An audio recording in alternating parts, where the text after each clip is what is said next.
Oh shit, actually, I need to make sure I can read the recap because it's in a very small font. I can only imagine. Big font. There we go. Perfect for my dyslexic brain. Okay. Whoa. Hello? Does it sound fucked up for anyone else? Yes. Welcome to the Twilight Zone. It's getting freaky. Welcome to this underwater blub blub blub edition of... Holy cow, what the fuck? Okay. That's not what I wanted to do. Let me try again. Sick. Nope. There it is again. Nope. Alright. Try disconnecting the bot and reconnecting it. That's a good idea. You naughty little bot, you. Oh my. Buzz off. Alright, and Send then him to timeout. send you to timeout. Alright, let's try again.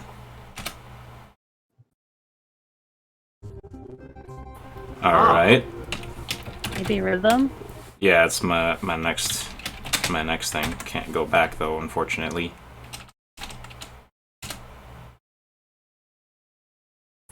Oh, wait. Oh, it's not even playing it. Hello? Nope. I had this problem on Thursday. Did you now? Yeah. Any solutions? Nope. That We, sucks. we played without music. I guess we'll Discord play that. server? Yeah, okay, let me, So we just got to acapella the intro as a group, right? yeah. Because that's gonna work real well over like the delays and everything. Disconnect. Gonna get rid of Groovy. Maybe if I got rid of Groovy. No. Okay. Well then, yeah, let me try switching the... Oh god. There's a really bad connection from me for some reason. That kind of... Okay, weird. Alright, let me figure out the server thing. Switch the location. I forget where that is. Oh, here it is. Change. Let's try US Central. Save changes. It's gonna be all weird for a second. Whoa! Hello. Okay. Now it's just loud, but it's playing right. Alright, let me try Groovy. Oh wait, I hit the wrong thing. There we go. Okay, I'm going to... Or even our bots are sick. Yeah, really. Oh god. You can transfer it through electronics. Okay. COVID-19.exe. No. Computer over. Virus equals very yes. Oh, nobody got that. Oh well. Let's see. This is too deep of a cut to see it. Hey. Hey. Okay. I'm gonna keep this in. So, you're listening to session 77 of Primordial Harmony, a retelling of the classic Elemental Evil story in the D&D multiverse. I'm Mike, and tonight I'm joined by... Hello, I'm Senna and I'm playing Delia the Gnome Wizard and Snow the Elven Tempest Cleric. And I'm Kitties, and I am playing Hum, the Gnome Bard, and Ren, the Goliath Barbarian. Heyo! My name is Miles. I play Buff Boy Tadias, a Asamar Seeker, and Fat Boy Chaticus Winthrop, a human druid. Hey, I'm Nyx. I'm playing Vox. She's a human rogue. And then I play Bite, and she's a Tabaxi monk. Hey, I'm Zeph, and I play Zachary Vitalis, the sort of demigod fire genasi chef fighter, and I also play Vadik, the paladin of vengeance. Hobgoblin. Paladin of Vengeance. Hobgoblin. Hobgobble. Alrighty. Whale. When last we left the soon-to-be Couyrit-Dwolm Pact, a new ally, Ren, Goliath of the Mastrig Mountains, stormed up Market Avenue and confronted Gordon, asking if he was in charge of the strongest individuals in Forthstride. Ren would find herself in the right place. After some introductions, the entire group would come to learn that Maeve, as much as it pained her, had to leave the crew in search of her lost love after giving Snow a heart-wrenching letter. Snow then gathers the old and newer members of GTF, that is, Ren and Vardik, and asks them to accompany her to the Temple District to perform a ceremony to honor her acolyte Theo's deeds. Snow, in front of damn near the entire clergy of Forthstride, performs a ritual scarification, carving the holy symbol of Oral onto Theo's forehead, leaving the clergy and her companions astounded and amazed. Upon their return, GTF would come to learn that the militia was close to announcing it all clear, after some sweeps of the outskirts and observations. At this time, Gordon invited the group into the headquarters building and into a large meeting room to debrief each other. Setting up an easel and unfurling a map of Couyrit-Dwolm on the table, they got to work. As it became more and more clear to Gordon the danger that the region faced, he decided, mid-meeting, to ask those in the meeting hall to promise to do all they can to protect this newly established civilization in this region from the chaos looming. They all agreed, and so the Pact of Couyrit-Dwolm was sealed. We continue in this very meeting hall with much more information to cover.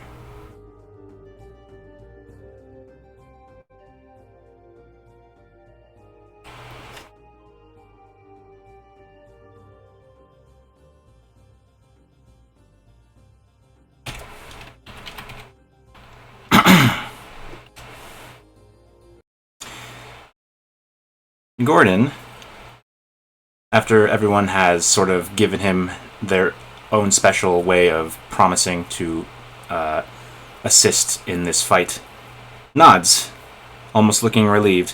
As he turns to his easel, he looks at the Princes of the Apocalypse note.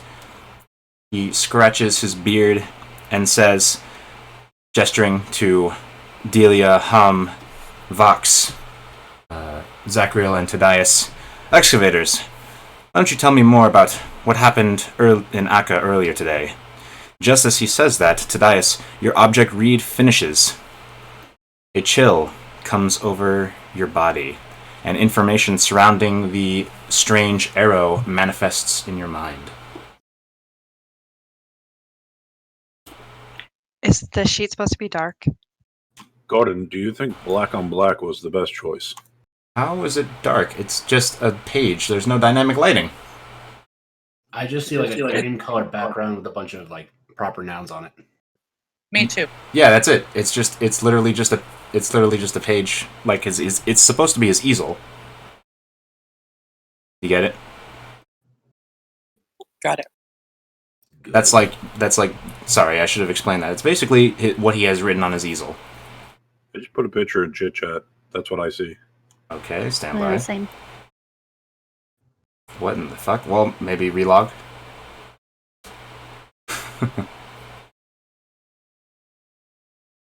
That's strange. I don't understand how that can be happening for you. There's no dynamic lighting on this page. I don't think it's dynamic lighting. I think it's just maybe the background. It's just a different hex color than what the options give me. I don't know how that could... Is anyone else having this problem? I'm seeing it. I'll ping around here to see if they can see the ping. I relogged and it flashed like a beige color and then went back to the... Yeah, same. Okay, well then, white background it is. No parchment for you. Can you see it now? Let me reload. Oh my god, it's just a page with text. How dare you try to display just a page with text? With the text. It's just I don't know. Tadias and Hum can see it. with the text. We're all blind. Well, I mean, I am colorblind. So. I thought it was clever with the text.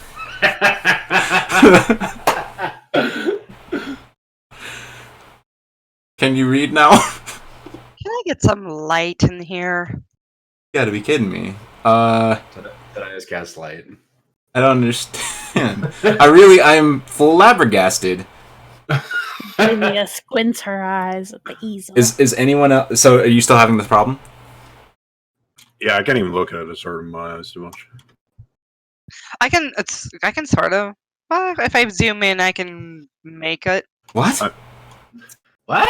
What?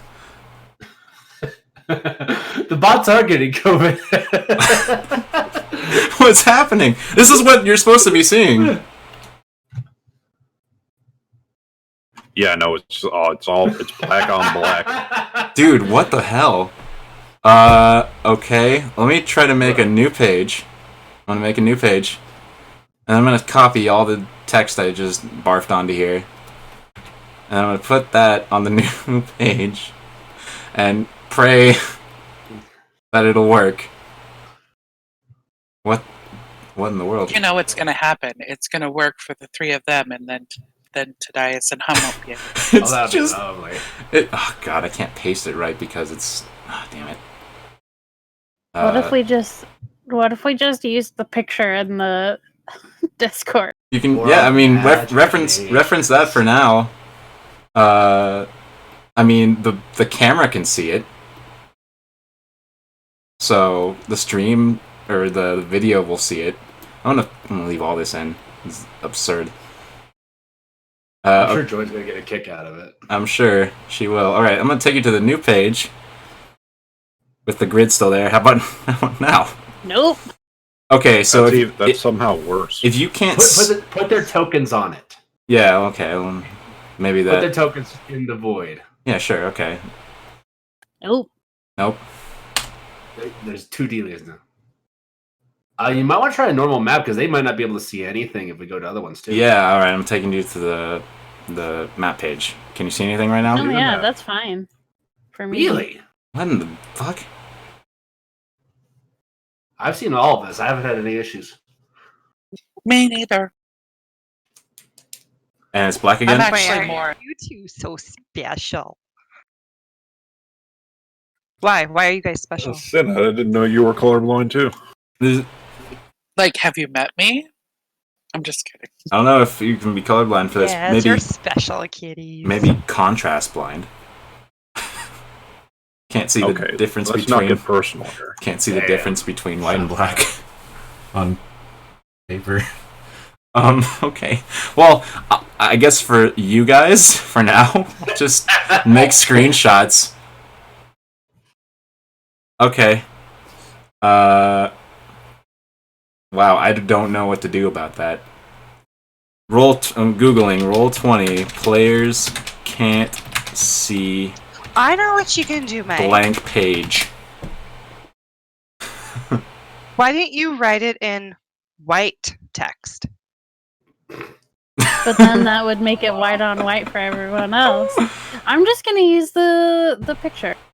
Yeah, and I'll just copy whatever text ends up on there when he writes more. Alright. Any text that's added from now on, we can just put into the chat. Sure. Okay. Alright. This is the weirdest thing ever. Is it your browser? I mean, the other pages are working. The other pages are working. Fucking... Okay, alright. Well then, Jesus. Okay. Tadias's object read finishes.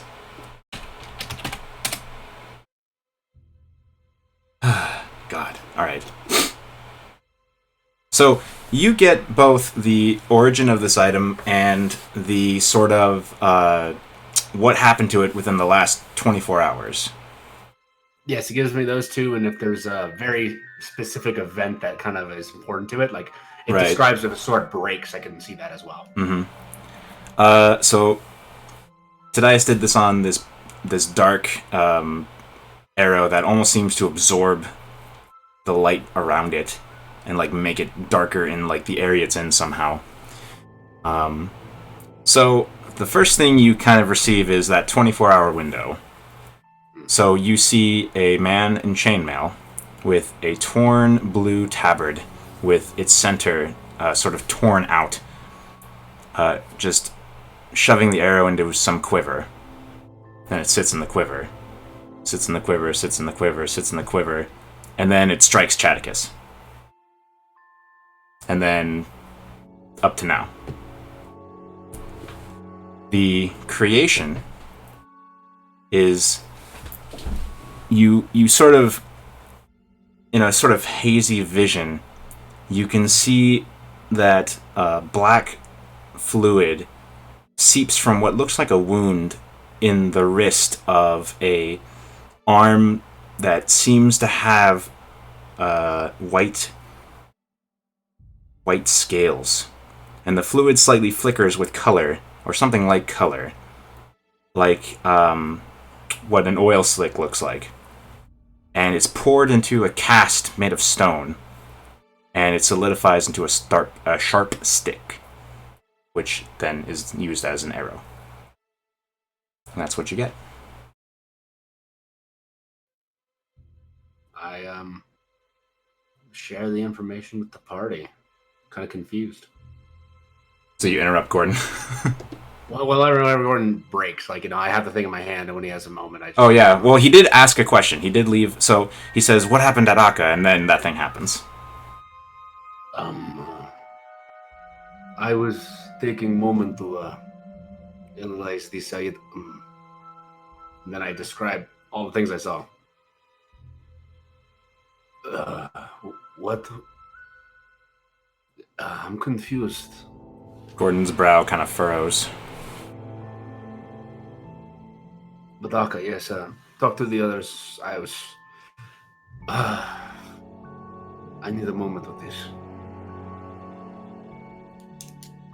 So, it sounds like somebody bled and made an arrow out of it, says Stoneflame. What could do to such a thing? He shrugs. Delia, do you know anything? A creature that can bleed anti-magic metals? It had scales. Fox is gonna pick up one of the arrows. You can sort of feel it drawing some kind of energy around it, but you don't. It's like picking up a normal arrow. You just but you sense the weird pulling power, but it doesn't seem to affect you as it is. You just kind of can feel it. Like, it feels cold. Number one, it feels really cold. Based on the description, can Chaticus make a nature check to see if that's an actual organic creature or if that's a magical thing? Who wants to make a nature check? Chaticus. Because he's smart on those things. Well, sure, he can make a check.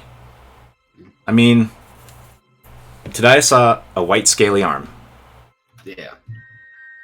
And it looked like a normal-sized arm, or was it like a very large arm?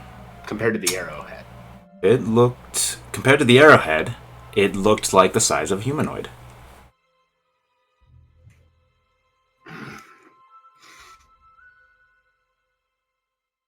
And even though the information, the vision of this you got was kind of hazy, you can definitely see the proportion of the size.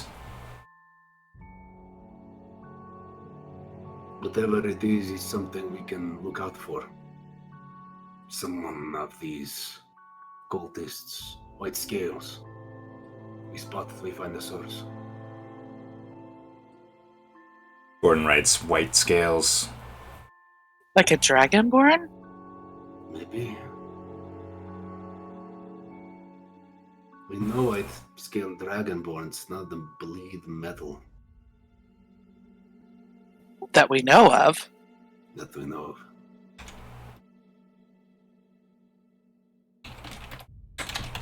And what did you say? Well, remind me, what's so special hang about... on now. You said white scale dragonborn. Isn't Marshal Chunzal's son a white scale dragonborn? Alexand, yeah. Mm-hmm. Do you think you would know more?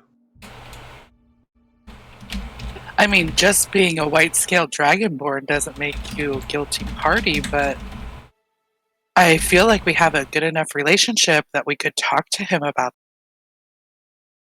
He writes down white scale dragonborn, then Kalazan, question mark, Marshal Chunzal, question mark. Yeah, Marshal Chunzal is also white scale, right?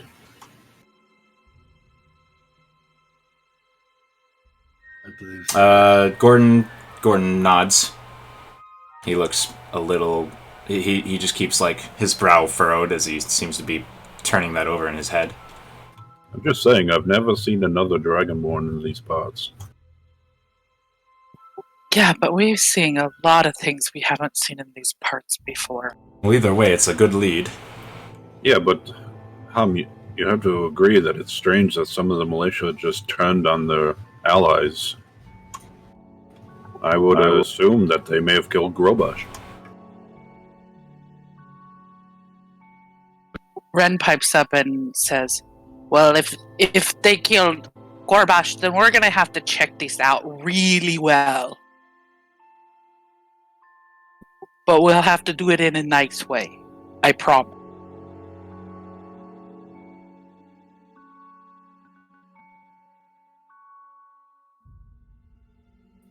But Gordon, yes, Akka, we infiltrated the building and ran into resistance quite quickly, and we found that some of the students betrayed their teachers. And he writes down he writes down magic students, cultists. Delia might know them better than I, but when we found the teachers, something strange was happening, a ritual of some sort. They had all the teachers tied to pillars and were siphoning energy off of them. There was some kind of rift in the ground, too.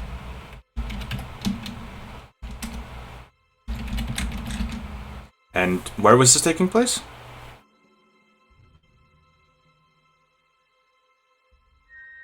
He asks Delia, like, where in the school was this taking place? It's the big summoning hall, I forget what they called it. I have it written down somewhere.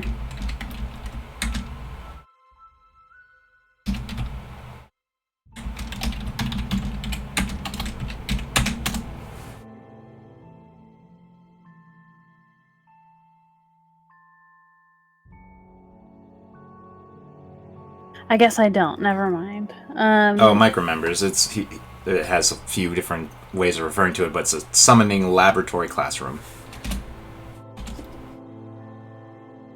Summoning laboratory classroom.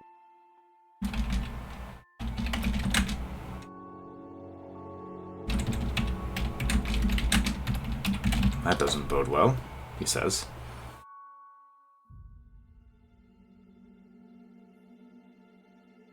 They were unsuccessful. We stopped them from bringing whatever they were trying to bring forth, but we don't know how successful. He nods.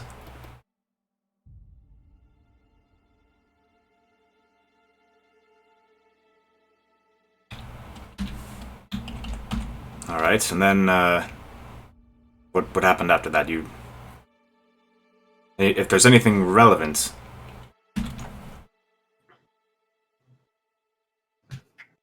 What we're doing here is we're also trying to see if there's anything we can elucidate from anything that might have been said.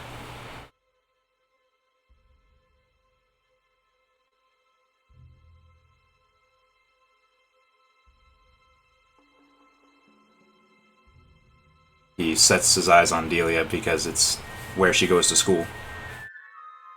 The cultists are trying to feed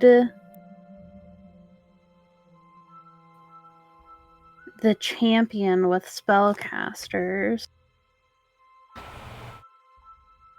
Where did you learn that?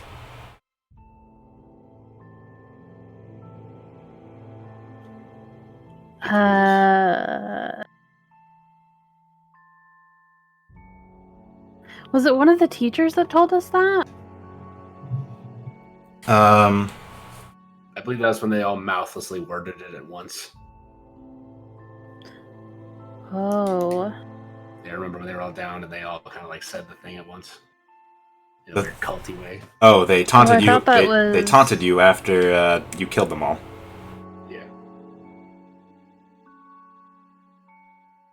They also mentioned to not displease the Chained God's champion.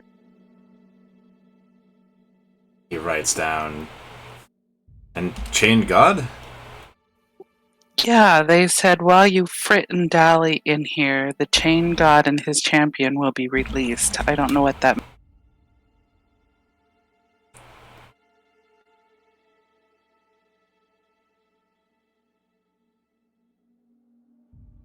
Does the changed god have something to do with the princes of the apocalypse? Well, we know the Chained God is a destructive force from beyond reality, and he was imprisoned there.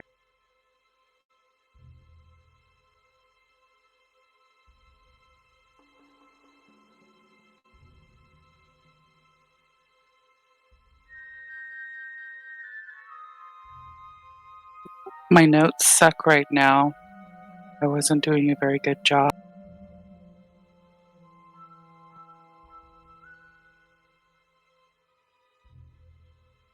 Because I have something written down about a white dragon man. This is Kitty's, not hum. Yeah.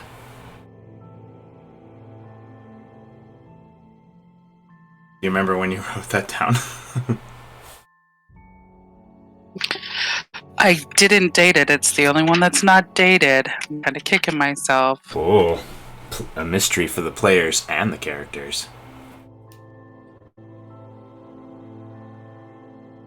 So they taunted you after you took them down, and then you were able to rescue the teachers, yes? All but one. Well, that's a shame.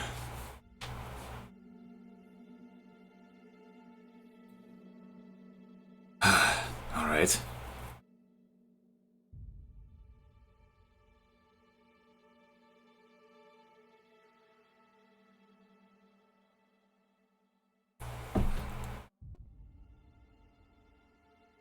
He looks over to Snow, Chaticus, and Bit, and he says, if there's anything that comes to mind for you, we'd love to know it.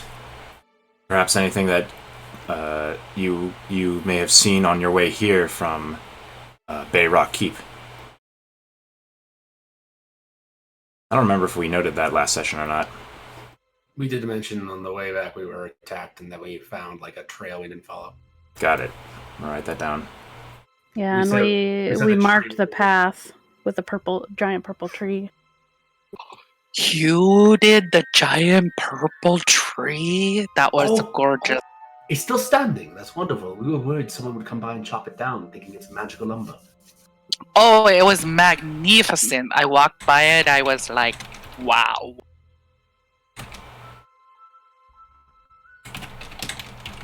Broken brush trail into Nearthal Woods. Marked with... Yes, marked with a purple tree. Where did you get a purple tree? It's a long story. Is it... Do you think it's relevant? It's hard to say. It's a fey gift, if you will. Alright.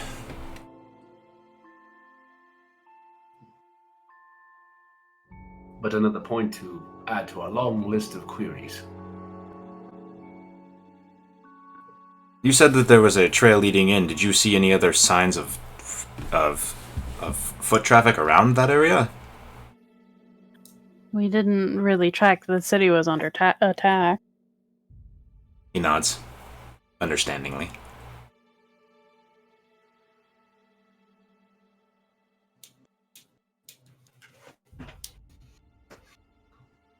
Well, we do have several leads to go on. I believe we mentioned that he looks to Chaticus, Snow, and everyone else on that side of the table. He says, except for Zachriel and Floriana, he says, I believe you mentioned you would check on what's going on in Conadir. If that is the best way to serve the way shields. Well, I will say we're all a team now. I may be in charge of the way shields, but all of us should have a say in how we go about taken care of this problem.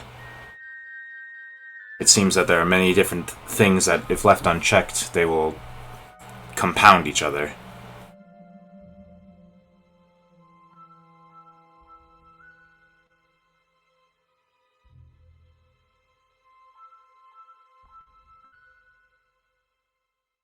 And he looks over at the excavators, taking in, or meeting each other's, all of your eyes, and says, "And you said you were going to check over at Orboro, or was I mistaken?"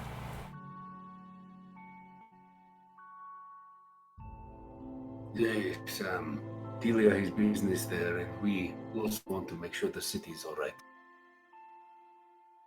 Yes, I haven't heard much from them myself. None of my way shields as far back as a 10 day ago has gotten work there. Other than the woman had her name. He mentions the lady you met on the road to Orboro, who was shooting orcs off the back of a cart. Yeah. Alright, that sounds like a good start. Perhaps there's something there that we don't know about that might explode too. Explode too.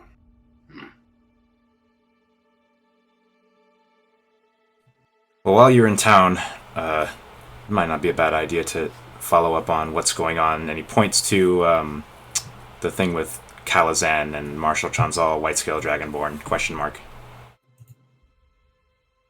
Why do you think they're? Because you're in town, he says. Somebody. If not you, then I can follow up on it.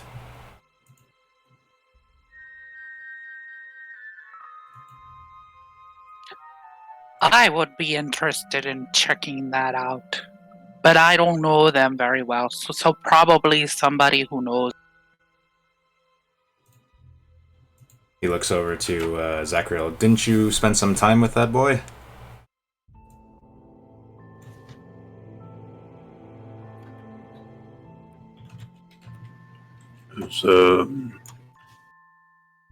It's quite some time ago, but we could probably do it. Alright, we'll just, chat to the lad. Obviously, we're not going to assume that he's responsible for everything happening, but it may be a good idea to have a chat with him. And we should definitely cover all the bases. He looks back at the easel, then back at the map, and he hefts a sigh and says, "Seems that that's what we have to go on right now." It's been quite a day, hasn't it? The longest. I am so tired. We have to get some rest. Yes. No, we need to get drunk. Well, I mean, that goes with it. No. How are we going to fall asleep? Right.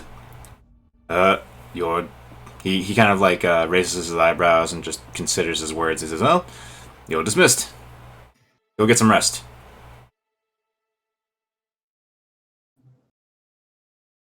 And he takes the paper and starts furling it up.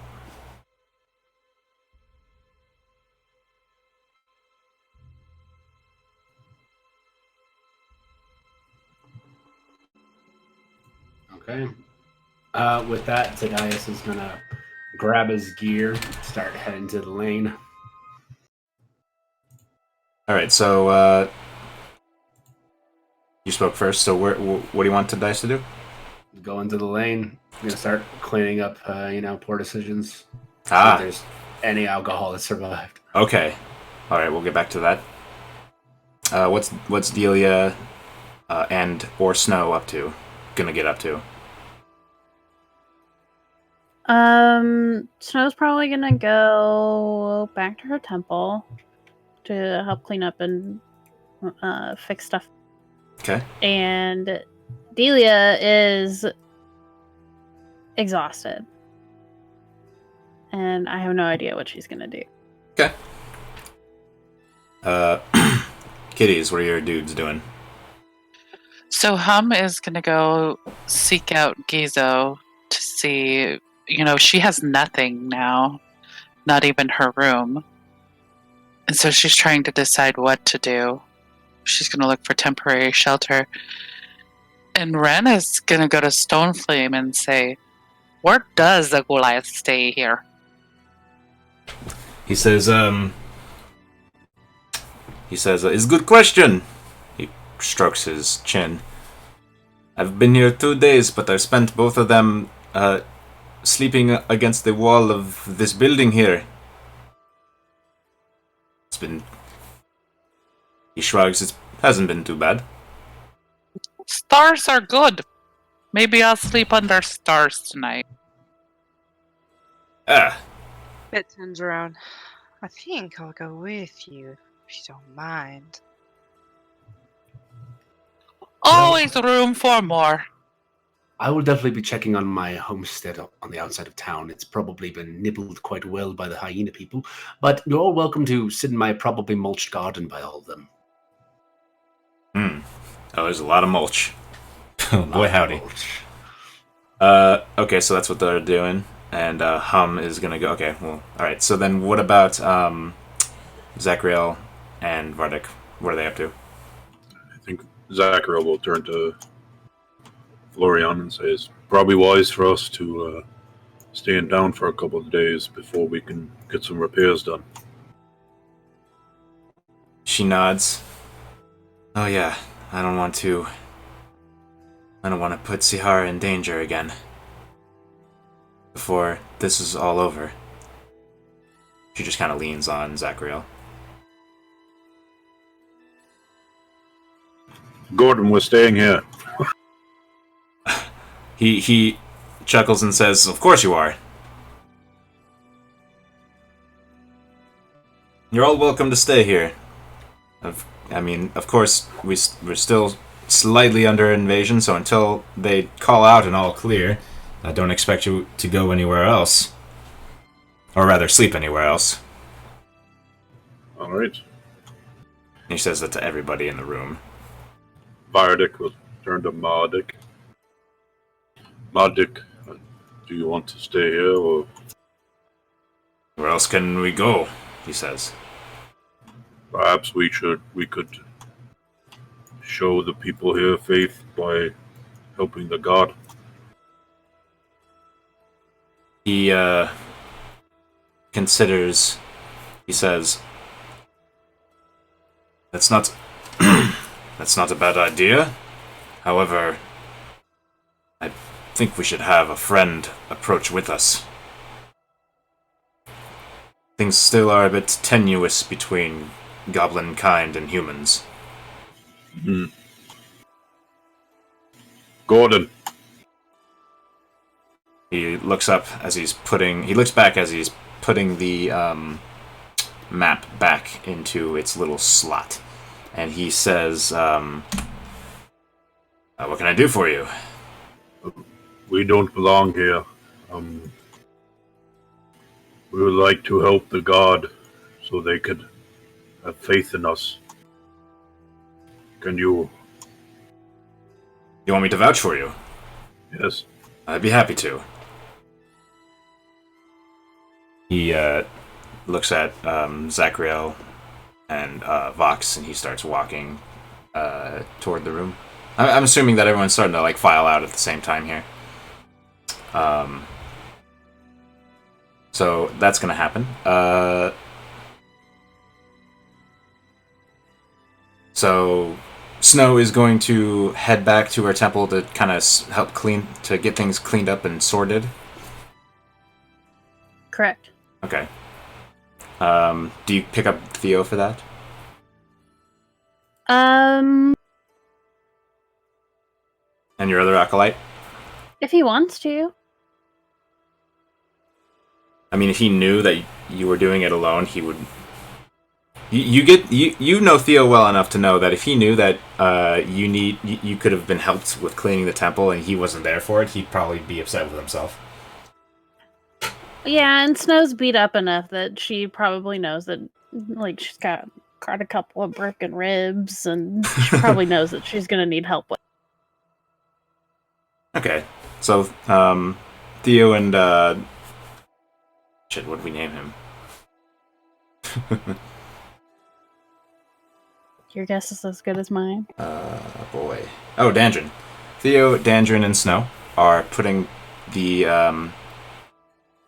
temple back together, and the scar on Theo's forehead still has that glow from a few hours ago.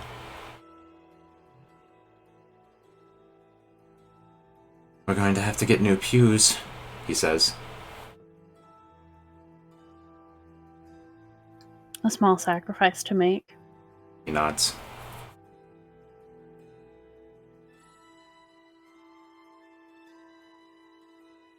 Do you have any ideas for Delia?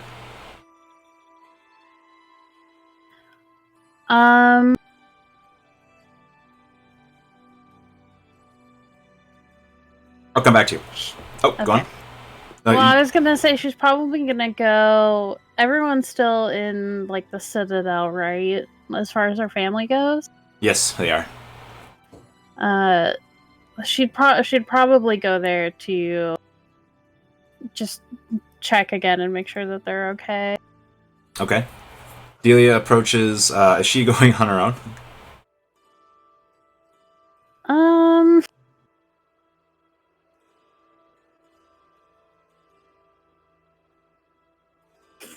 Let's see. I'm just gonna lean over to Delia and say, I'm gonna check on Gizo, but would you like me to come with you?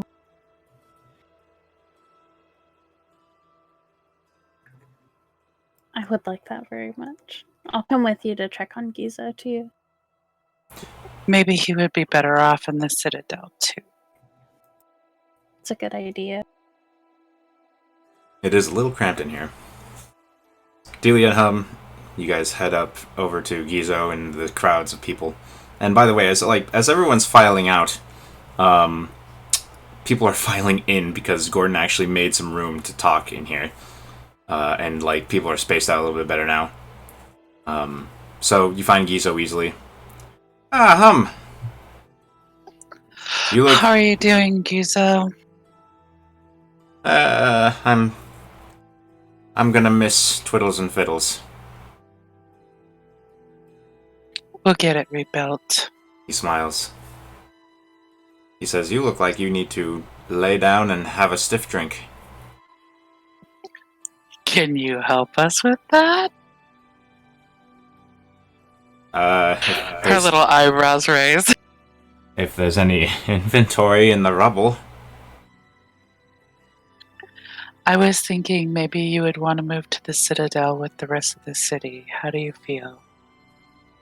I mean, I'm safe in here. I'd be just as safe in there. I have one more task. I have to make sure that Dahlia gets to her family. And I'm headed to the Citadel, and I don't know that I'll be back tonight. Alright. Well then, he sits up. I'll come with ya. Sounds good. We could use the company. Just, if one of those nasties comes running, just don't let it hit me.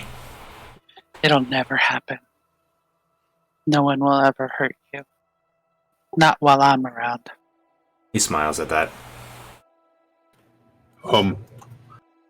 Yeah. Me and Marduk are going to help the guard. You could help escort.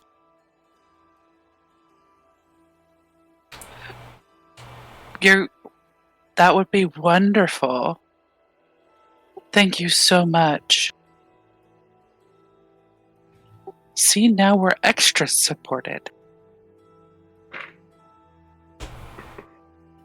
These are good men. We need to spread that around, Gizo. He looks up at the two hobgoblins and says, if they did everything in their power to defend us, then yeah, they are good men. They've done that and more. I've seen these two lose all their men and yet still stand by our side. He frowns at Bardic that. says that he just kind of slumps a little. Gizo frowns at that, and he gives a sympathetic look to Vardic and Madik. And he gets meat with the Heart of Darkness. And I mean that doesn't. I mean he gets a little, you know. Let's see. He's already sympathetic, so I don't know what Heart of Darkness would do. That's fine. Yeah.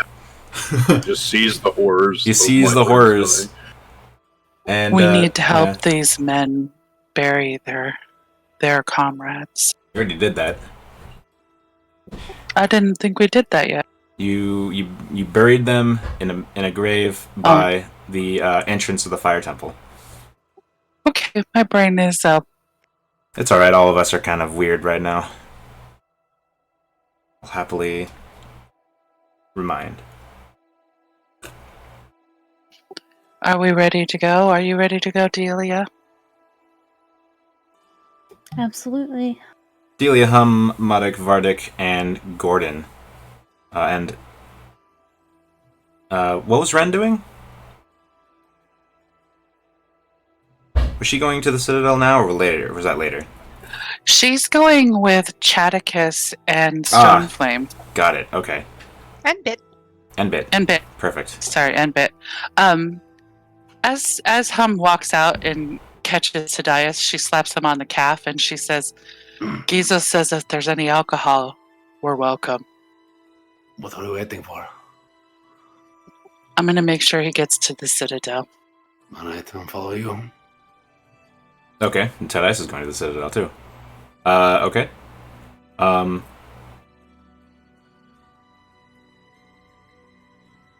Chaticus, Bit, Ren, and Stoneflame start heading out and down to Chaticus's little homestead.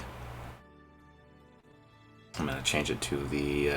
Is Tadai still fucked up? Oh yeah, I'm healed mostly, but I'm done with today. Oh, gotcha, dude. I don't think you're in condition to walk. If it's the liquor, I'm in well condition enough. Well, they're going to the Citadel, not toward Vardos Lane. Yeah, we're starting at the city. Well, yeah, but we're still under the assumption that we're still in an invasion, so Sure. Okay. I'm gonna heal him. Oh, Vardic is gonna heal him. Oh. Oh, Max. Oh, so Well, did everyone leave that room then? Yeah, everyone's filing out. Okay, well, Vox is staying back in the room because she's just gonna lay on the table there after she picks up those arrows. Oh, hell. Shit. Comfy. 1 second. I thought other people were filing in there, though. Wait, I might need to change. I might need a retcon. Okay, so... all of these scenes happen, but something kind of happens before that.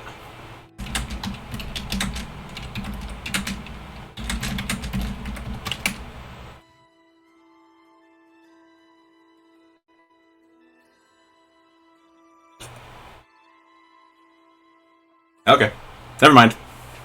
We'll hit that story beat. We'll hit that story beat later. Okay. So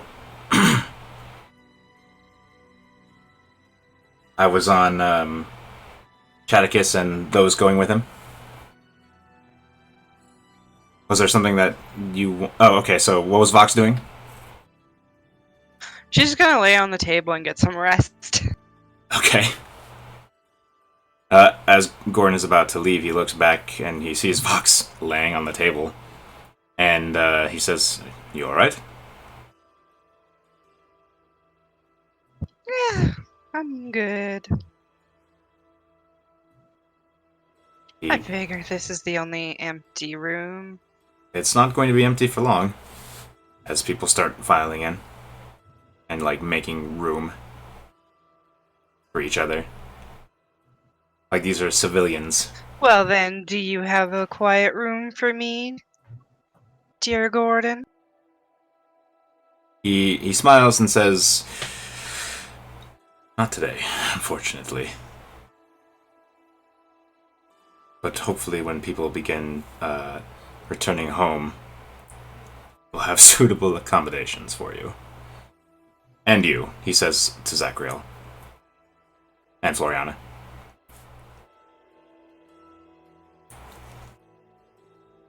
So, if nothing else, you make your way back to the... Chaticus makes his way, along with Stoneflame, Ren, and Bit, to his little homestead on the outskirts, which has been sort of fucked up by gnolls. But it looks like a crew of militia has been around, because a lot of them are dead with sword wounds. He almost seems happy, like in a chipper smile, and begins like moving some of the bodies, animating some of them, and they begin walking into the backyard with him. And they begin picking up things in the main room and cleaning things up, the animated dead Gnoll bodies. Nice, nice. Because I got spell slots, baby. He's got spell slots to burn.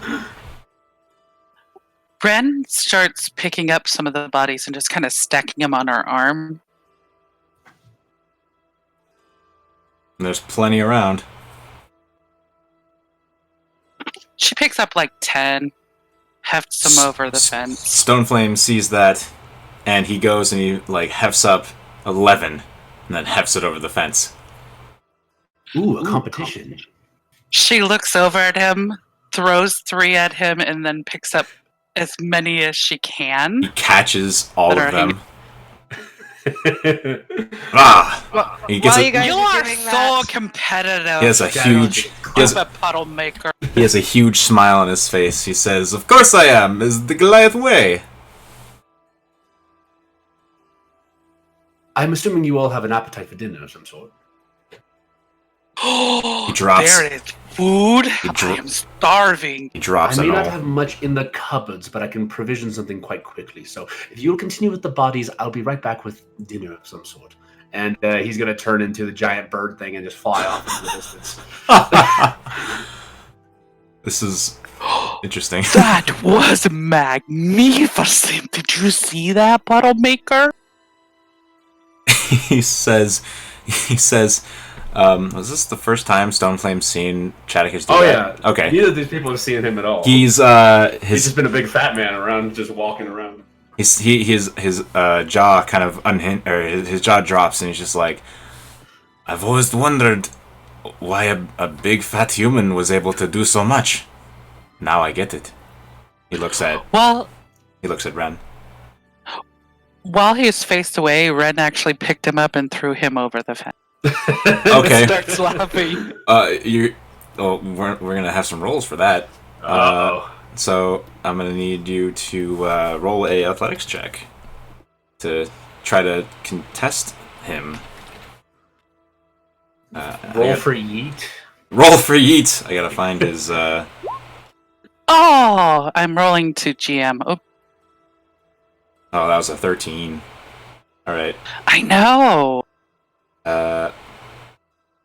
So athletics check. I rolled a 4. You guys both have the same modifier. Ha! Uh-oh. He doesn't have advantage though. I don't know why I gave him that, but it's the first one, so you rolled pretty good no matter what. And he stays put, and he says, do you want to fight?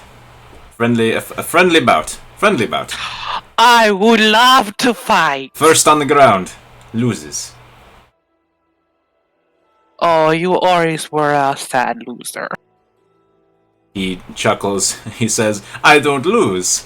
And then he does the thing where he shoves his arms toward yours, and you guys do the interlock thing. Roll that athletics check. Uh-oh. He rolled pretty bad. I want to do first to 3 wins. So Ren pushes him back, and he has to sort of crouch a little bit, and the ground is pushed against his heels. And he goes, "Oh, you've gotten a lot stronger since I remember. How about this?" Oh my god. He slips on the ground. Okay, he slips on the ground, and he has to let go, and he has to catch himself. And then he looks up and he like pushes down super hard to get back on his feet. And then he gets into another position, and obviously you have enough time to intercept. So we'll see if he can get one up on you or not. One more athletics check. Uh-oh. How do you knock him down? She just goes straight at his core and knocks him in, and he just tumbles, and she says, "It's because I'm not a child anymore. It was all, I'm the big tough guy when you were the big old guy, and I was a kid." He's on the ground and he's just laughing. And he says, I haven't given up my inner child yet. And then he starts to stand up. Your inner child is a lot smaller than you. Ha ha ha! He pats your shoulder. It was good battle, Puddle Maker. Maybe we should give you a new name. You may call me Stoneflame. Because I can do this! And then he touches the ground, and he makes like a 10-foot line, just molten lava immediately, and the grass on it burns. And then he lifts his hand and it turns to solid dirt. Don't ruin the fat man's garden. We're not in the fat man's garden. You're not in the fat man's garden. You're not in Jadicus's garden. You're like on the outside of the fence. Grabbing all the bodies. Yeah, grabbing all the bodies. Yeah, but she doesn't know it didn't go under the fence. Oh, fair enough. This is what got you in trouble in our village. You do these things. That's okay. I left the village. Save it.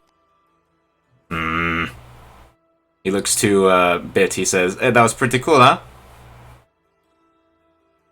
Yes. Pretty cool. He is not so strong, and I told you I was an amazing warrior, did I not?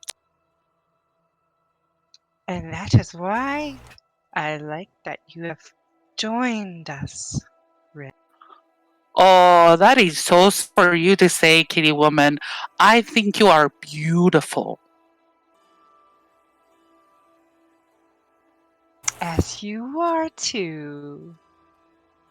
Ren blushes just a little bit. At this point, Chadicus gets back. What did I manage to find? Roll survival, I guess. I'll do it. I think I'm pretty good at that one. I'm okay at that one. A big... I mean, so, like, you're in grassland, so it's gonna be small game, mostly. So, big small game. So, a big old jackalope. You missed it, Chadicus. I took Stoneflame and I put him to the ground. I hope in all good sportly fun, right? What other way would it be? That was great fun. There's two possible answers, and both of them are more lurid than I want to get into right now. So, shall we? Are you good cook? I will find out, won't I? I haven't made God. and attended a guest in a long time. Oh, Did you just get it? No. If there's some other layer to this, I'm not getting it. I'm just laughing because Chadicus hasn't cooked. Yeah, I haven't cooked in a long time. I haven't brought anybody over here in a while. We'll see. We'll see. Right. Hey, Zaph, I'm coming for your belt, man. Oh, snap. Good luck. When Zachriel finds out that Chadicus cooked for others, I wonder what happens. We're gonna have the cook-off of the century. Just barbecue dads sitting there, beer guts out. All right, so Stoneflame just goes right in, not missing a beat. I will make the jackalope. I think I still have like turnips or various like growing root vegetables in my garden. And once the gnolls have like dismembered all their Gnoll bodies around them. They're going to dismember themselves and just kind of like into a heap in the backyard. Nice. Make a note to ask me about what happened to that pile later. Okay. It's not a threat thing. It'll be a flavor thing later. Pile of Gnolls, Chatica's backyard. Sweet. So we'll take that scene and let it rest for now. So going to the Citadel, Vardic, Madik, Gordon, Gizo, Hum, Delia, Tadias, walking down Market Avenue, and then making their way to the Citadel. And as you approach, there's some guards posted, and at this point the sun is starting to get lower and lower to the horizon, casting long shadows. And you're happy to see that there doesn't seem to be any fighting. There doesn't seem to be any pushback of Gnolls. You just see Gnoll bodies being sort of picked up by militiamen. You see a few militiamen that gave their lives being taken away on litters.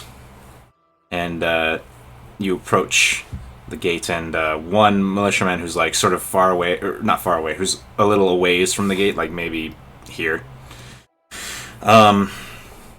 He sees Vardic and Madik, and he stiffens a little bit, but then he sees Gordon, and he looks confused.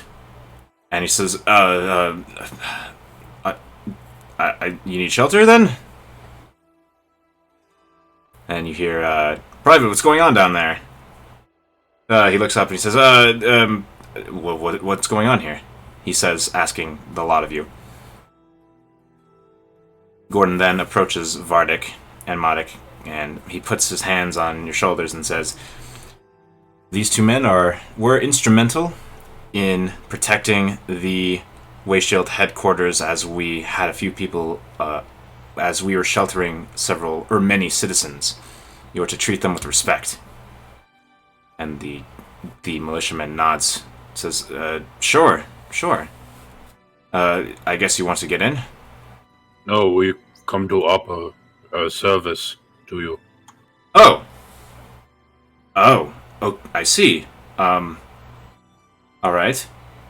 Well, then, you'll have to come in, and I believe it'd be a good idea to speak with Colonel Blaze, just so that he can get the word out, so that we don't have any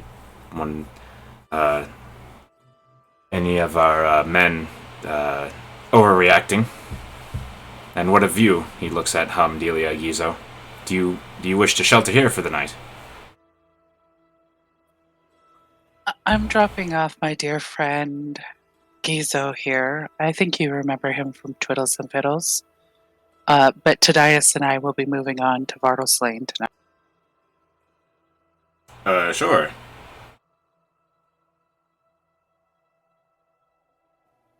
So the gate starts to open. And it gets to just like a head shorter of opening space than Tadias. So Tadias, you'd have to like duck under. Of course. Go on, Senna. I'm gonna turn to Hum and Tadias and say, I think I'm gonna stay here for tonight, just to make sure that everything's okay. Is that all right with you guys? Delia, Absolutely. rest well. You've done it. You really have. I'm gonna give them both hugs. Aw. I do the knee and drop down to a knee and make sure I get in this thing. Just big ol' hug. Oh, it's a big gnome Tadias hug. Tadias sandwich. It's like We've made a Tadias sandwich. it's like that episode of Courage the Cowardly Dog where they get burgers and the burger patty is like stupidly huge compared to the bun. I love it. Perfect. All right. So then Gizo walks in, and he walks in along with Delia, the hobgoblins, and Gordon. So Gordon takes the hobgoblins in, and after a few exchanges, he gets to you guys have a small chat with Colonel Blaze, And you guys sort of enter his office after getting a couple of looks from random passerbys. And the Heart of Darkness thing, full force. A lot of them, like, they look at you, they look at what you've seen, and they just clam up immediately. Untouchable. Undefeated. So, Colonel Blaze, Gordon. I wasn't expecting to see you until tomorrow. He says, Gordon says, yes, we have a lot to discuss, but for now, these fine gentlemen have offered their services to the militia for at least until you call the all clear. Oh, hobgoblins. He sort of straightens his back a little bit, and he says, I assume that you've gotten some strange looks from some of my men then, huh? You men, people around the city. Well, if Gordon vouches for you, then I trust you. And Gordon nods. He says, Colonel Blaze says, I will make sure that you're treated with respect. We don't want to be treated differently, just the same. Exactly, with respect. Like all deserve to be.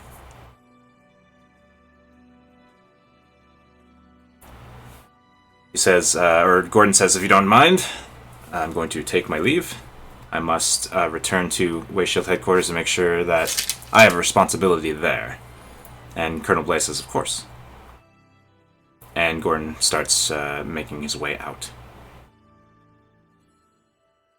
So, he, after a few minutes, actually, 15 minutes later, Vardik and Madik find themselves on the outskirts patrolling with a small group of militiamen. They start asking questions. They say, they say, so, where were you guys before this? We were around. We used to do mercenary work. What brought you here? As we were saved by contract gone bad. Zachary Vitalis saved us. Most of us. Just us. Oh. And there was about 20 of us. They kind of like slump their shoulders. We lost a lot of men today too. Well, one of them claps the side of your arm and says, you can consider yourselves one of us if you'd like. We're gonna need more people in the coming weeks, I think. Then Madik kind of gives Vardik a look. But then you guys end up... but then keeps walking. So back to... let's go to Delia. And then we'll go to Hum and Tadias. So Delia, you walked down the Citadel, and you know where your parents are, so it's not too hard to navigate. You walk down the stairs, and still sitting in the same place, with his arms around his knees, is Kalazan.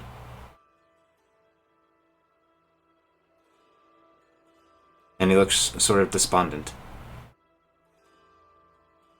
Do you continue walking, or do you interact with him?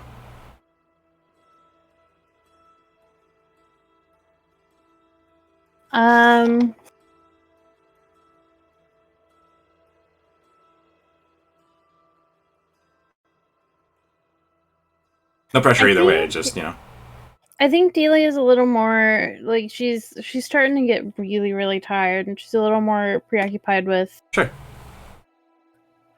Her family and like actually getting rest. For sure. Okay. So you find your family. And they're all just still chilling there as they didn't really exert themselves. Delia! Delia! They all say your name as you get there. And I sit in the middle of the you're and just I need to find that chart.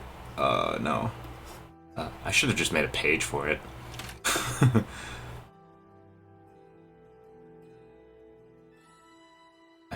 No, I pinned it. I didn't pin it in our DMs. Why? Alright. Your Delia's brother says, well, you look terrible. It's been a long day. Delia, your mother, just kind of like gets close and wraps her arm around you. Rest, please. You're I'm way ahead of you. She smiles and just kind of like keeps her arm there. And the whole family just kind of closes in, giving you a nice pocket of, you know. Delia tears up a little bit. Aww.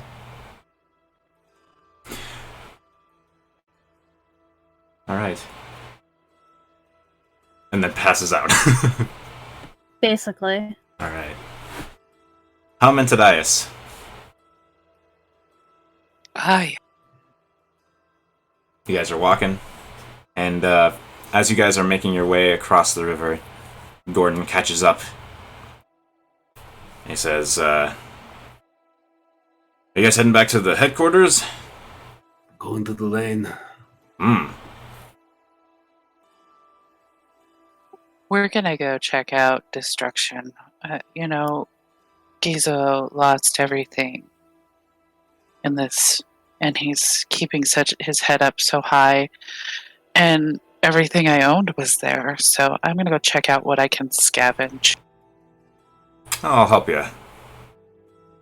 I also believe I need a stiff drink and don't have much at Wayshield headquarters that I haven't already given up to those sheltered there.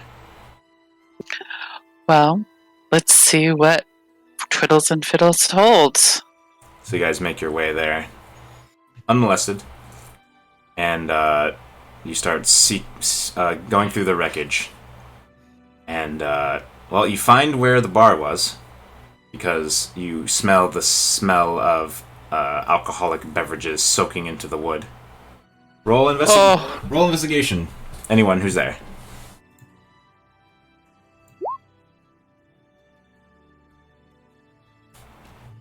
Alright. Oops, I didn't change the name. That's okay. That was a pretty good investigation. It was. And Gordon's going to help too.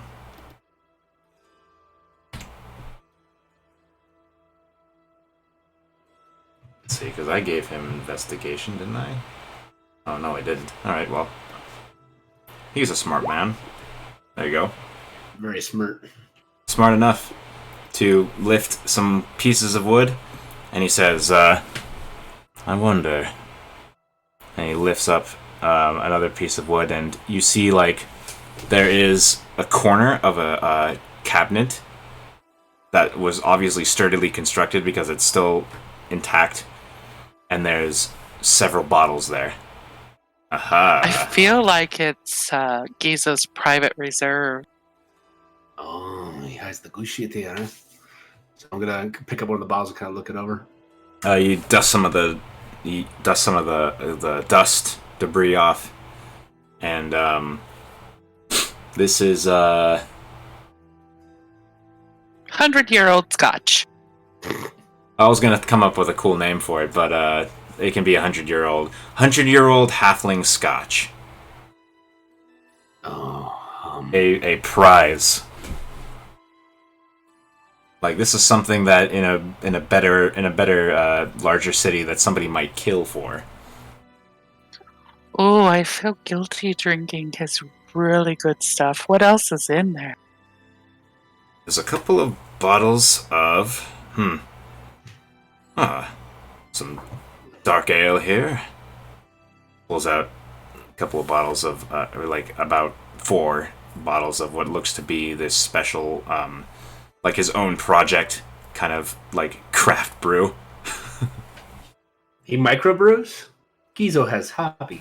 Gizo's what would it say?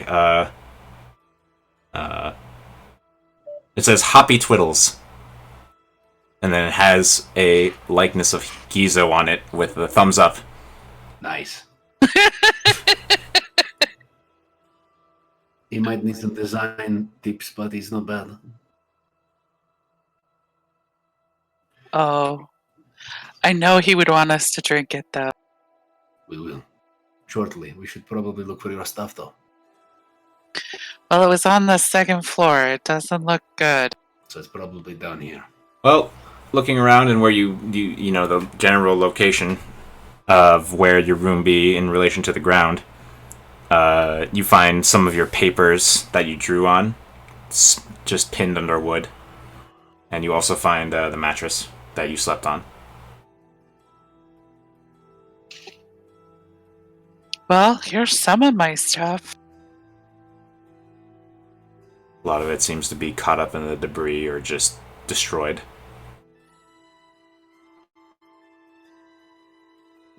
You know, there was that special box that I'll have to come back to look for, and of course my songbook. Oh, roll investigation. And roll with advantage. Because everyone's helping you.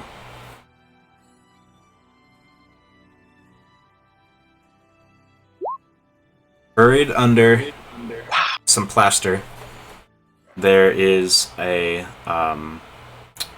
what's your book like?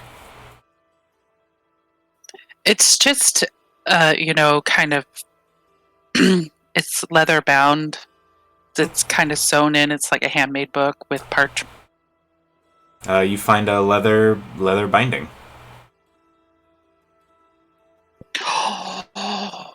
I think I found my songbook. And you pick up the leather binding, and all the pages are underneath it, and like they've come loose from the binding, but they're all there. She scoops them all up and kind of stuffs them in her pack. I begin helping her.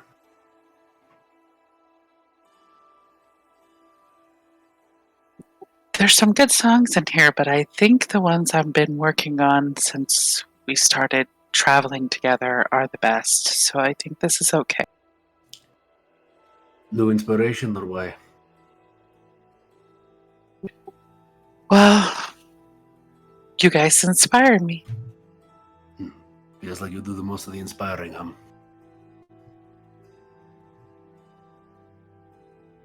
She blushes and kind of just starts picking up Gordon more. Gordon has a smile on his face, and he's just nodding, and he says, "It looks like your team really is working out.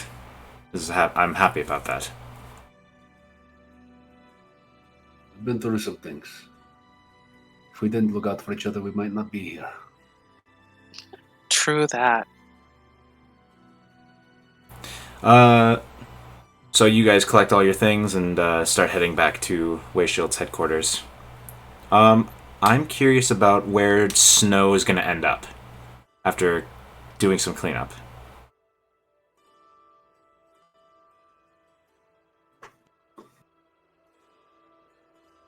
So, Snow is, as long as the cleanup has gone unaccosted, Yeah, it does.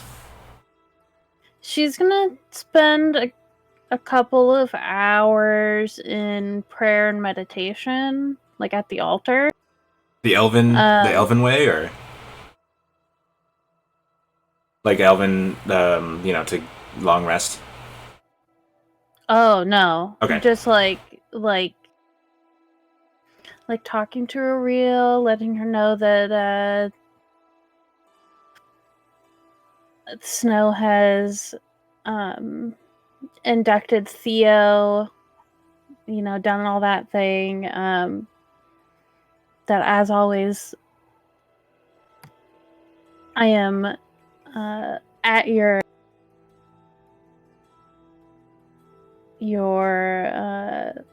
I will do anything if you request it of me, and I will spread your message throughout the land. And then after praying to Ariel for a couple of hours, she'll probably head back to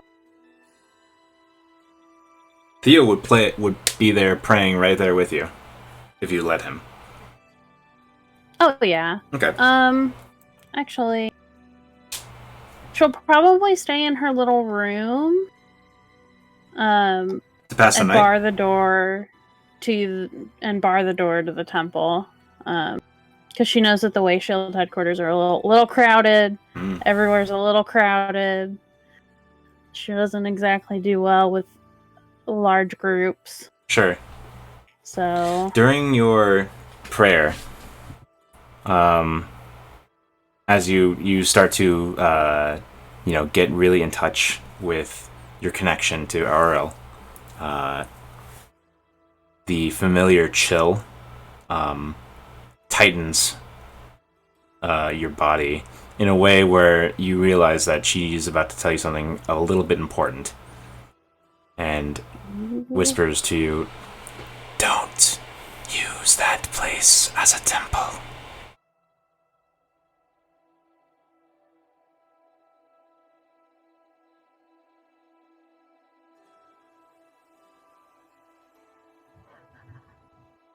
She's referring to that crypt that you were in before.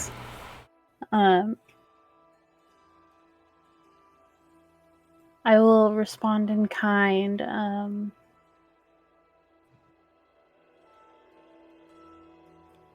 I will do as you ask, my goddess. No questions asked. You feel the sort of comforting cold loosen. And after you come out of it, you see Theo splayed on his back. Did Aurel speak to you too? She did. I might have messed up, Snow. She told me to not let you build a temple in that crypt, and I asked why, and she scolded me. She said that place wasn't of her. And then it was very cold. A bad cold. I apologized, of course. And he looks pleading at you. Aurel has forgiveness for those who seek it. We must do as she bids, without question. He nods. Thank you. Okay, so that covers Snow. What's Zachariel up to? Actually, while Gordon's been gone, Zachariel has been taking over leadership of the Way Shields headquarters. Oh. He's commanding Way Shields to fortify the barricades outside. He's commanding some of the other ones to go around to some of the people and give them food and water. And he's standing in the middle of the street barking orders. All right. Cool. I mean, the Way Shields that are present, yeah, they're doing all of that. They're making sure everyone's comfortable. I imagine I'm the highest rank. Absolutely. At the moment. You are. Definitely. They're all following your directives, making sure that the people are comfortable as possible, that anyone who needs water or food has been fed with whatever they've got there. And he's not doing it like to be a dick. He's kind of like the way he would command his daughter to do stuff, like the way he's being a father to the entire Way Shields. Yeah, they kind of pick up on that too, and they're more than happy to sort of, double check everything. And I'll do one thing and then we'll switch back to Chaticus and see how that went. Gordon, Hum, and Tadias, you guys return, and you can see Zachariel doing all that, barking orders. And then Gordon looks over to Tadias down at Hum and says, "I'm real proud of that man. The man never stops." He's a beast. So the scene pans to Chaticus's little homestead, and you're cooking up something. Roll a check of some kind. Probably you're not proficient. Are you proficient with cooking supplies? I have herbalism kit. That doesn't count. You're not making medicine. But they're herbs. They're herbs.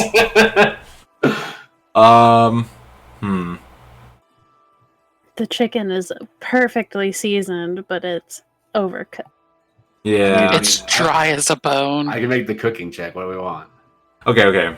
I got the Roll. nature. Go ahead and well, the way I would do it as a flat check. Okay, so roll your herbalism kit for seasoning. Oh, okay. We'll sure. make this a little granular. Do you want me to use it with wisdom as a base? Yeah. Yeah, use it with wisdom. Okay, so you season the what was it? Oh, yeah, it was a jackalope. You season it great. Yeah. Now let's find out how you cook it. So it's gonna be a just a wisdom. Straight wisdom. Okay. Straight wisdom. All right. Get some, Zachariah. What you call? Old man's got tricks. Oh, this is gonna be great later. So what's this look like? I'm going to, you said it's jackalope, so it's like a little rabbit with the little antler things. Big fucking rabbit with antler Big things. fucking rabbit. So I'm going to break off the antler things, and I'm going to kind of roast them to get the marrow or kind of bone meats out of the legs and stuff like that, and put them all into one little thing. I'm going to garnish it with my root vegetables on the side, and then I'm going to put like the meat things on a tray and kind of like bake them with a little bit of heat that I'm conjuring magic from. Nice. And, So a little bit more rustic, kind of like potato parsnippy, kind of like roast of meat. Excellent. And bone marrow and stuff. Oh, I gotta put as a tray just in the middle of the tray. I know it's not the largest of animals considering the size of my guests, but I hope you enjoy. And please, Bit, if you'd like some, help yourself. Stoneflame just reaches for like a leg and just takes a bite. Oh, this is delicious. I'm happy you enjoy it. He looks at Ren. Ren reaches over and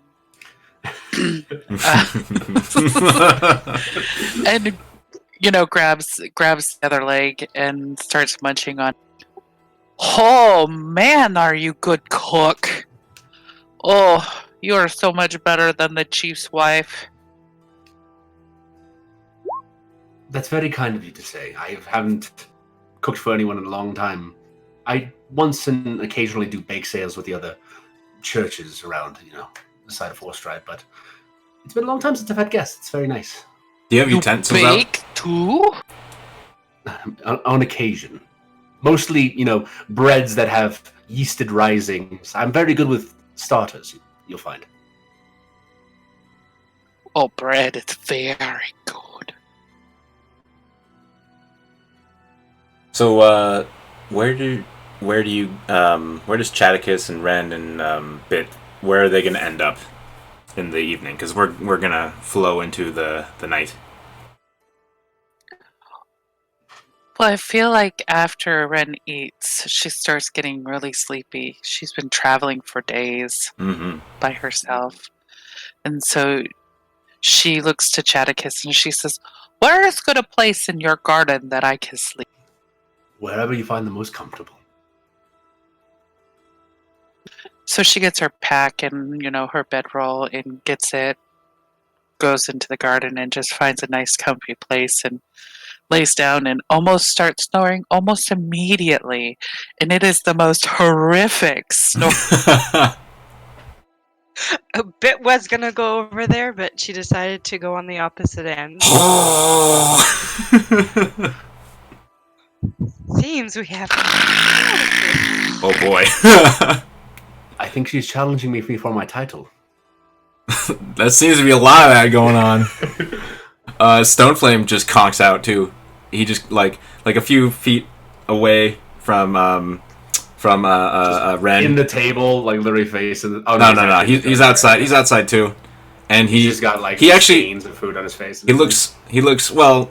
I'm kind of fast forwarding a bit. He's like wiped his face off and whatever, and he looks at where Ren is like laid down, and he's just like probably the most comfortable spots. And then he just goes a few feet away, and then just like conks out himself.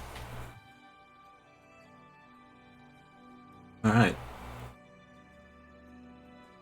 If you want to sleep in the garden as well, you are free to it. This main room bit you can find anywhere around here.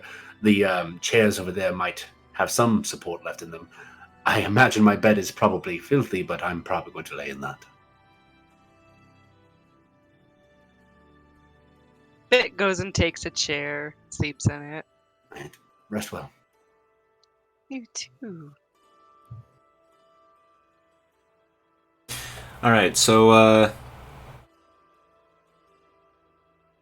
Vardik and Modik are just gonna like follow along until they say, "Hey, we're good, and you can rest somewhere," aren't they? Or are they gonna? Vardik is willing to push through the night, take exhaustion if he has to.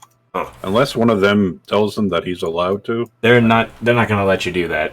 They say there's this conversation that happens. So how long have you been how long have you been fighting today? Well, we ran here from south of Conadale Wood. Today? I think so. Modik says, no, that was yesterday. We spent a night Oh. with the Wayshield headquarters. That's right, it's all blended together. It's a little poignant for what you're experiencing right now. Is that fair? So I have you been? Did you get any rest today, or have you just been fighting? No, we've been fighting. They look. The crew you're with kind of look at each other. Says, "All right, we're gonna do one more pass, and then we're gonna drop you off at the Citadel." Are you sure? I think I can do more. We're sure. We don't want any of the precious men we have left in the militia. We don't need them exhausted. This makes sense. Modik, this makes sense. This makes perfect sense, he says as his eyes start to droop. So eventually they give you a spare barrack that you could sleep in, since there's several empties.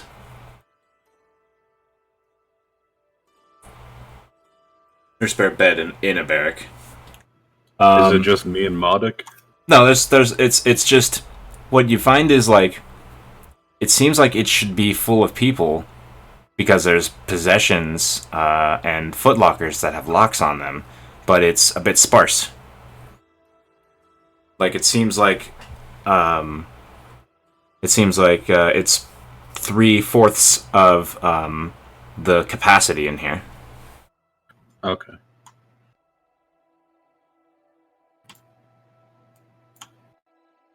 So that covers you guys. So we're going back to Gordon and Tadias and Hum walk up to Zachariel.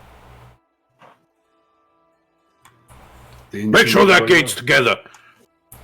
Whoa, big man. Oh, welcome back, Gordon. I've kept the men in line. He smiles. He says, "They've been doing pretty well today, but I'm sure a little bit of a jump from you would get them more organized for tomorrow." Yes, well, I mean, you were gone, and I didn't want to go lax around it. He's smiling I'm at sorry. you. He's smiling at you as you say this. He says, "Worry not, worry not. When I give up and retire, I have faith in you." Oh, I don't know if I'm the best choice for that. Oh. I mean, I was almost eaten by a frog. And you were about to retire yourself. We'll talk about that later. And he looks to Tadias and Hey, Gordon, I have an idea. Hmm. Sorry, everyone. Welcome back.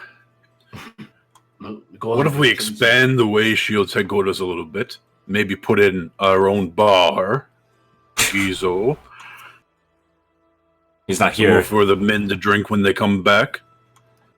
You want to Somewhere make a for guild people to hall. gather if they want to request work from us. Or... You He want to make a guild hall. Yes! I've heard worse ideas. Something to consider, Gordon. Gordon strokes his beard. You know, if you Well, have the let's bar, try. you have a good chance of actually getting me into the way shields. But right now, I want to sleep. So good luck with that. I'm gonna go. Did you hear that, Gordon? I'll, We s- already have a chance to get someone else. I'll sleep on that, he says. Tadias, no ale for you? I kind of smile at her, and you see the 100-year-old halfling scotch just kind of like slowly reveal out of my bag and go back in. You get back here with that. Does she pursue? Chases him down, yeah. I'm chasing you down. What do you do? Yeah. I'm just gonna walk very slowly and hold a tight grip on it so she tries to grab it. She has to break my grip on it. Like almost like I'm walking and a child is trying to grab something out of your hand. I just grab onto its leg with both my arms and my legs and just hang on. And I begin walking with her attached to my leg. Gordon walks up and says, "What exactly is going on here?" Nothing to be worried about.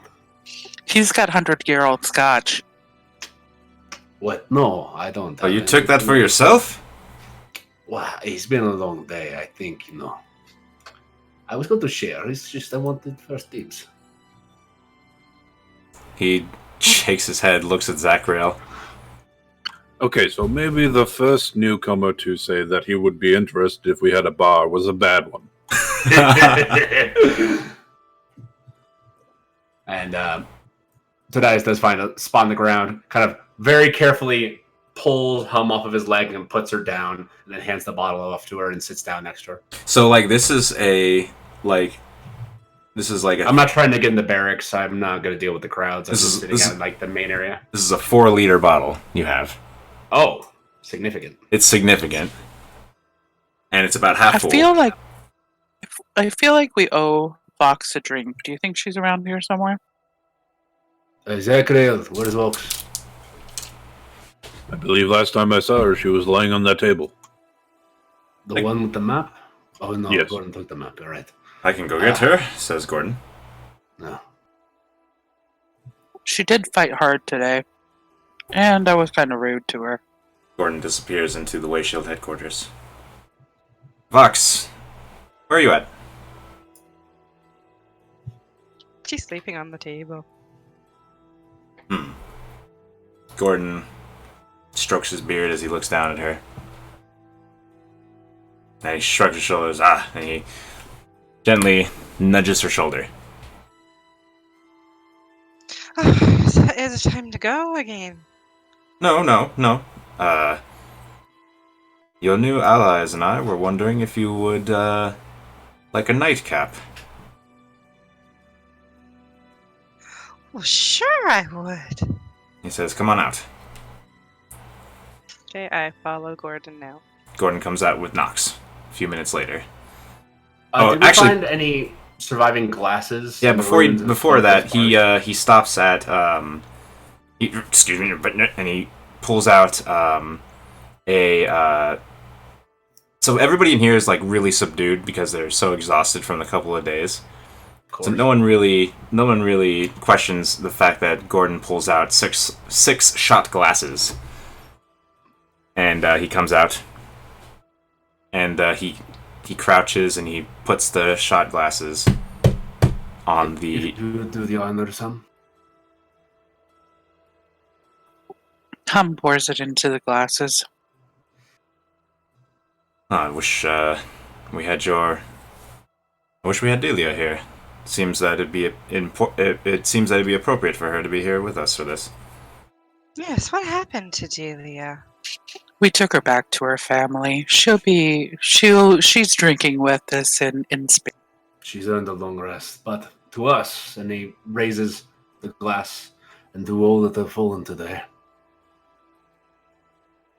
To all those that have fallen over the past couple of days. Clink, clink, clink, clink. Get them. And he takes a sip, or he takes the shot. Nostrovia. So, how much of the bottle does Hum let go away before she puts a cap on it? She pours everybody 2 shots, and then it kind of disappears. And she pulls out a bottle of dark ale. Tadias notes it with his eyes. Where does she keep it? Because this is a big bottle. I feel like she's got her back to the wall. So Jeez. she puts it between her back and the wall. And she gives Tadias a look that, he could die if he tries to reach. It's just like Box pipe. I just love this image so much. This giant 4-liter grueler Yes. behind this gnome.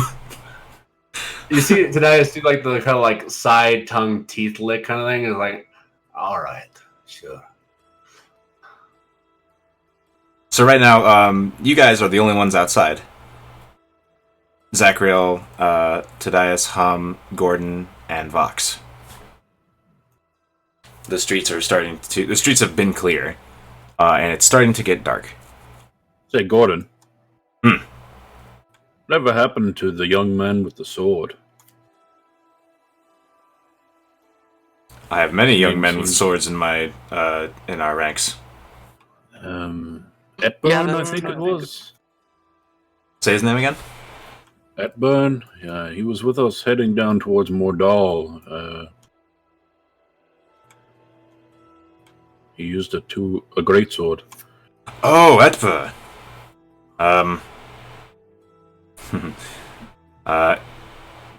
He's probably in one of the rooms resting. He did a lot of fighting today.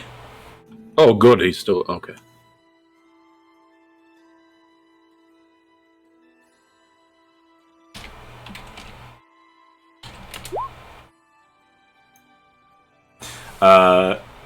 He's here. So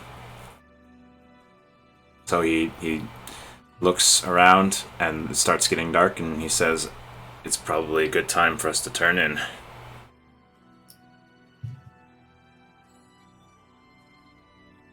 Tadias just flips his bedroll and kind of puts it against the wall he's laying against. Mm-hmm. Like, Oh, wait, I can't go to sleep yet. I have to go check on someone. He nods. I run across the street. Where are you going? I'm I forgot going to the mention. communal forge. As everybody left earlier, they heard the clang of metal on metal. The definite indicative sound of steelwork.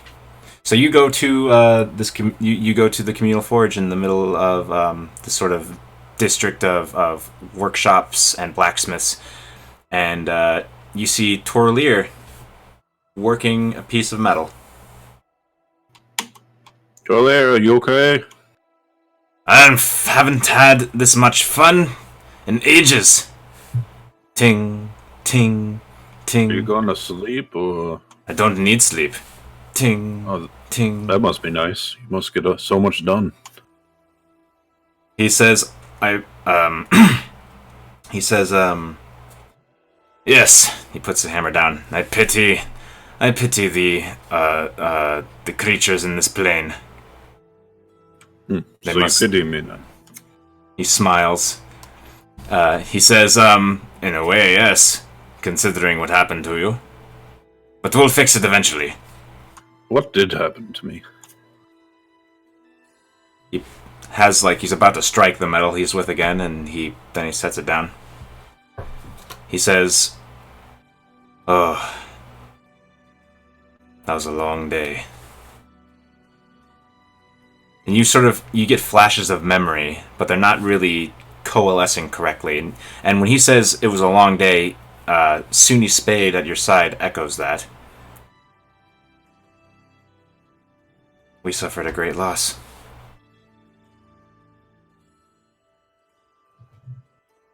And the memories are sort of reorganizing them in your head, and you can see. First thing you see is the most traumatic thing is your almost death, where you're fighting off against this huge fire elemental, and it is exactly what you saw in that dream not so long ago. And you recognize this now, that this creature is Imix. And a wicked face comes out of the flame that is the work of this fire elemental, and with these sharp teeth and these eyes that burn with this sort of black pitch. And the memory of you holding up this sword to defend yourself, and you remember that this sword is made with a special material found on the border of the earth and fire planes, and that it's supposed to not melt, but yet Imix's power caused it to liquefy in your hands. And while it didn't hurt you, because, you're a fire elemental, your most potent weapon was destroyed. And so you fought with your hands. And he overpowered you.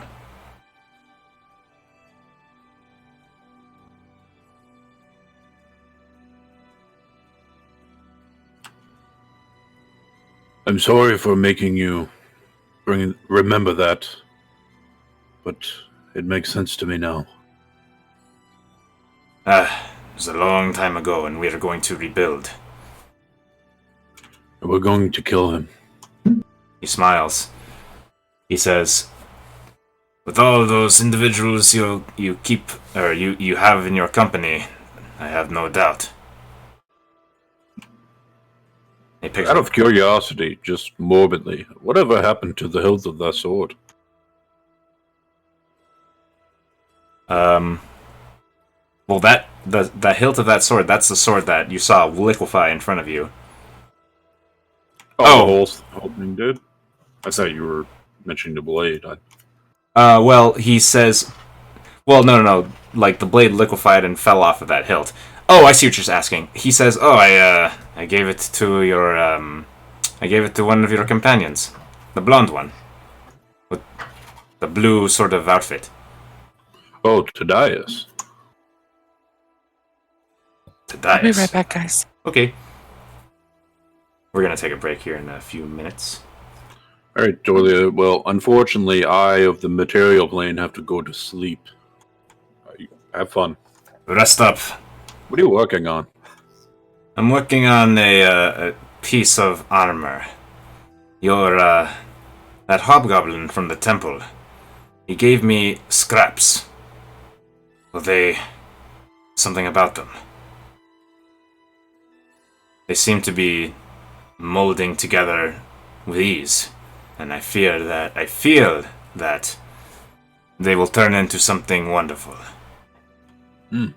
Well, those hobgoblins deserve a lot. My only regret is that we couldn't get more of them out of there. He nods. And you actually notice that he has a couple of pieces of armor laid out on an adjacent table. Oh, you've been busy. Aye! Toil and work is my calling. Craftsmanship. And fire. Hey, I just want you to be happy. I'm in a pretty good way right now. Clang, clang, clang.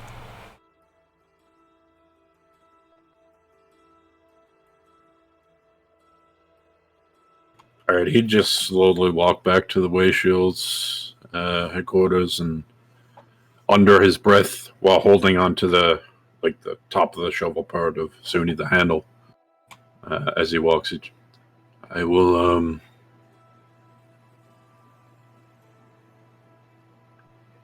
do better next time. And I will help you.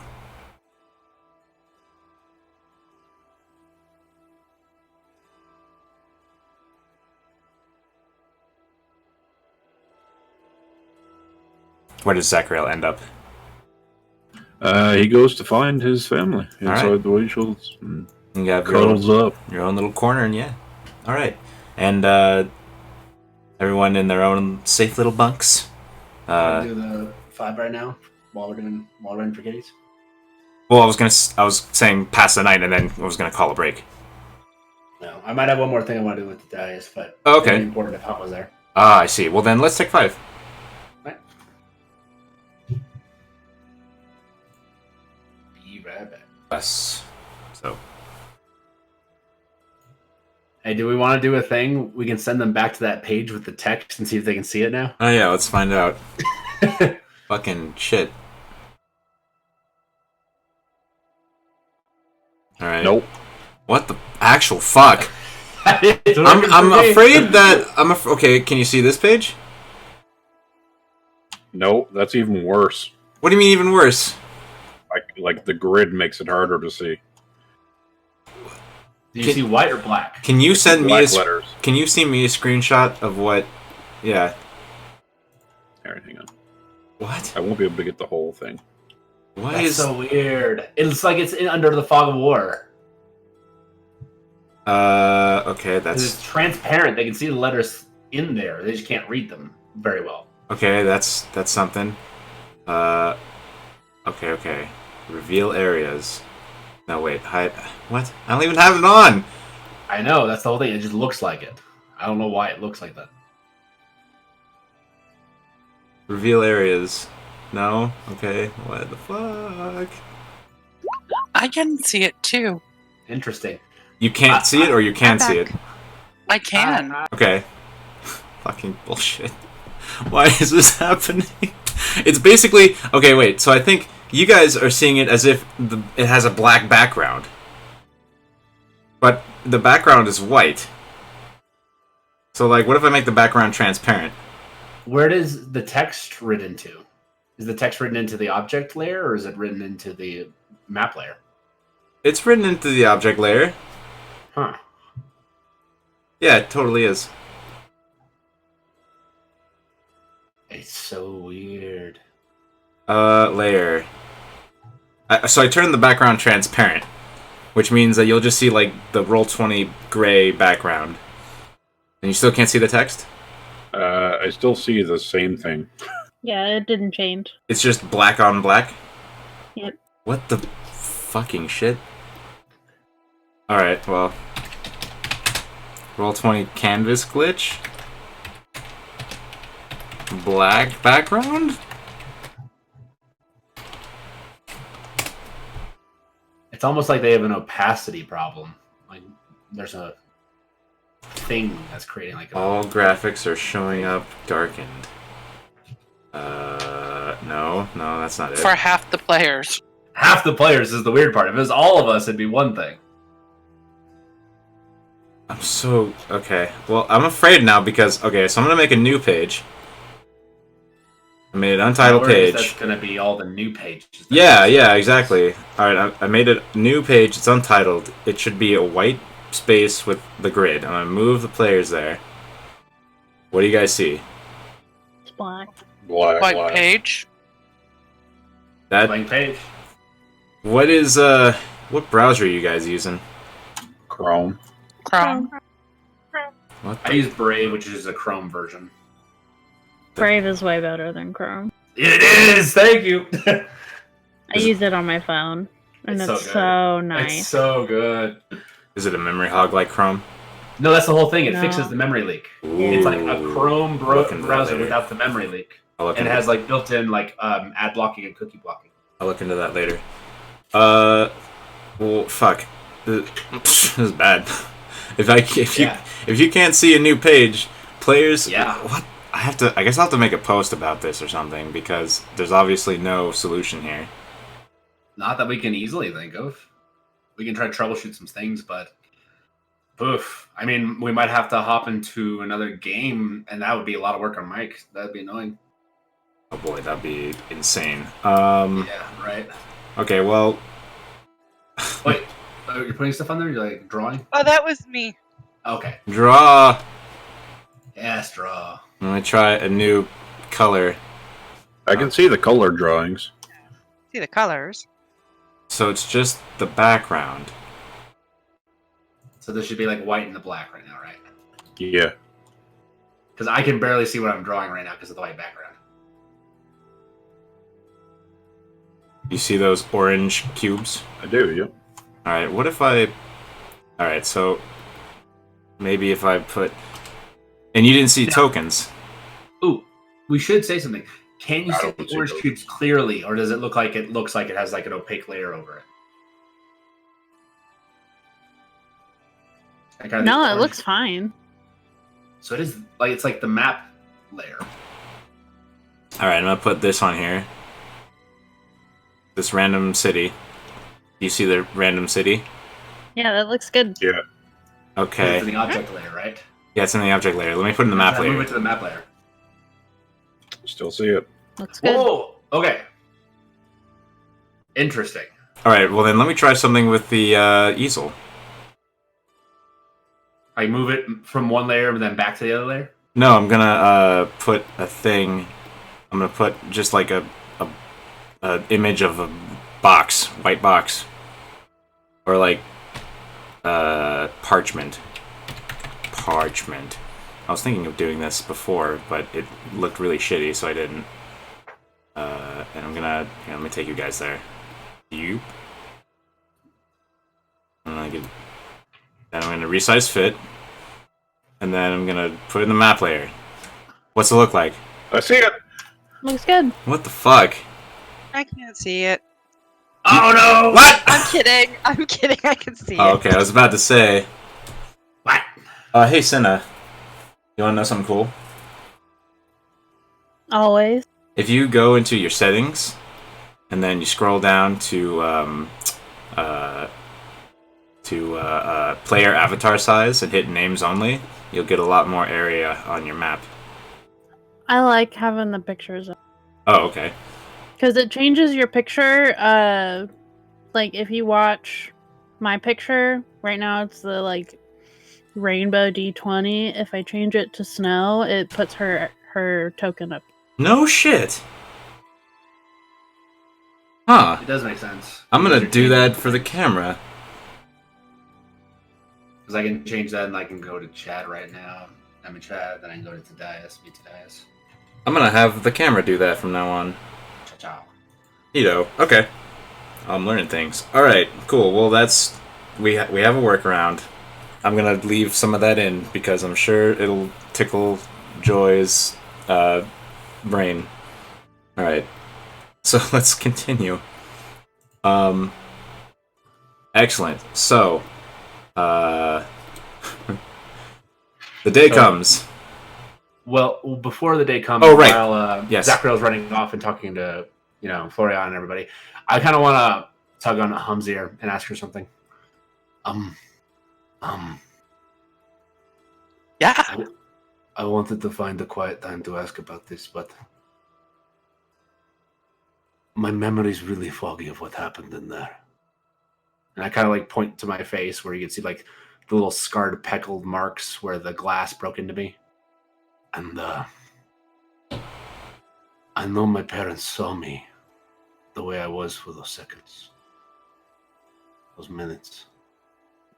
Mhm. What do you want? What should I tell them?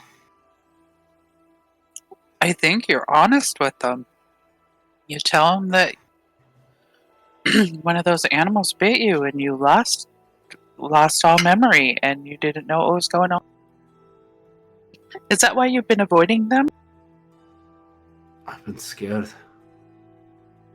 I've been avoiding Katie for the same reason. It's like I knew that part of me was in there. It's the same reason I avoided them when I was dealing with the lycanthropy.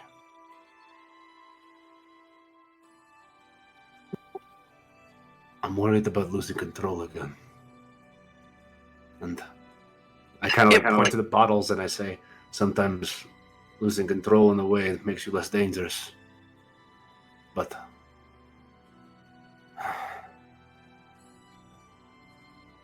I'm exhausted and I don't know what's coming in the future, and I'm terrified I'm not going to be strong enough for it.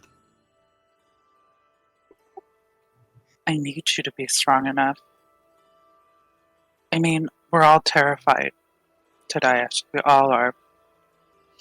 I'm scared that everything I've ever had is gone. I'm scared that I'm going to lose you guys. You know, with Illyria leaving the way she did, I feel abandoned again. We're all scared.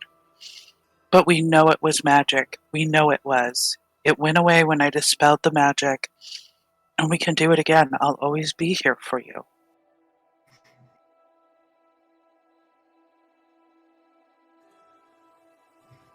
You see him just kind of like, tighten his hand into a fist for a second and really breathe deeply.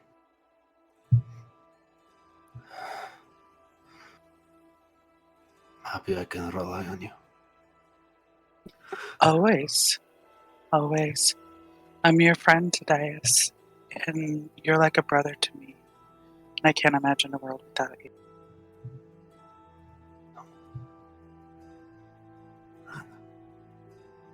Tomorrow, will you please come with me when I talk to them?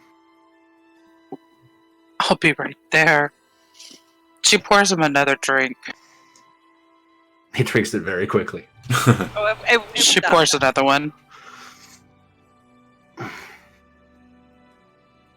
it's been a long day. Let's get some sleep. I'll be there with you tomorrow. You got this. I promise. Okay. She pours him another drink. Okay.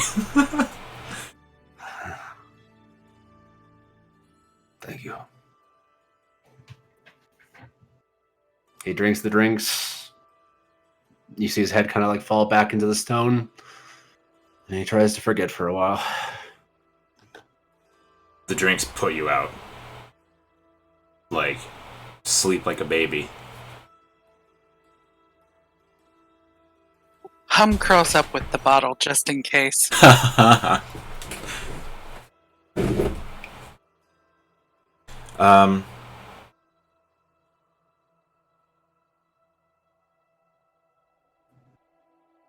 The night passes, but Tadias, you have a dream of sorts. You find yourself on a very comfortable couch in a well-lit but comfortable lit room, like the kind of light that comes from the sun on the outside of a living room. And you look around and you can see sitting on the couch, not like up against you, but like comfortably facing you, is Katie Kulger. But you recognize that this is most definitely Safinir. Have we met your expectations? She nods. She says, "You've been through a lot the past couple of days." She reaches out. Like toward you. I kind of almost like recoil for a second, and I take a moment to look at her. And I reach back out. She just takes your hand in hers, and she just rubs her thumb on the top of your hand. And you can tell that she's trying to, like, sort of put you at ease. She says, she then, like, kind of loosens her grip so that you could retract if you want to. She says, "If you have anything you need to ask me, now's a good time." It's never going to get easier, is it? Not until the work is done.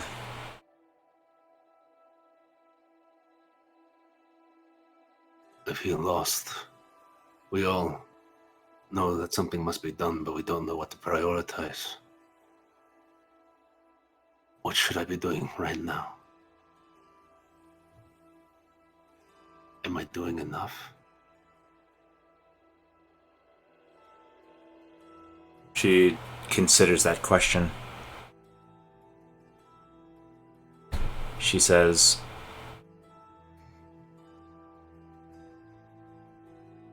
"Are you doing your best?"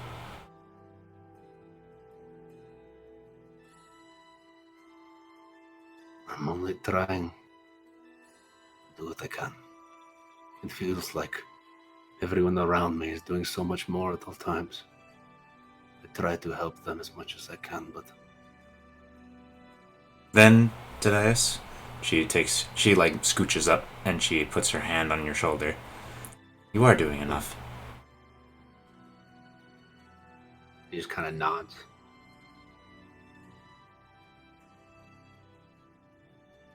You're on the right track.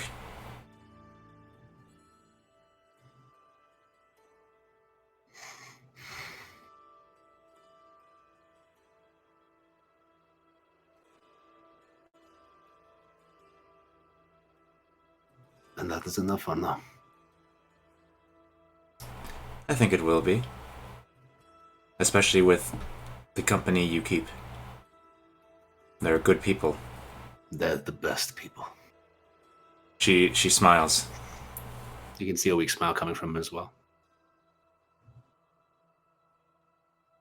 When she smiles and she says, "You're welcome." When you are under the influence of these dark powers, just know that if you seek a light, you will find it.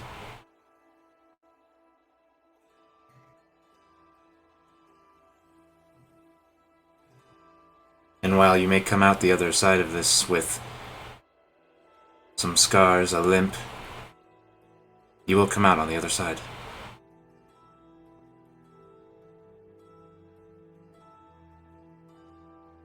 Okay.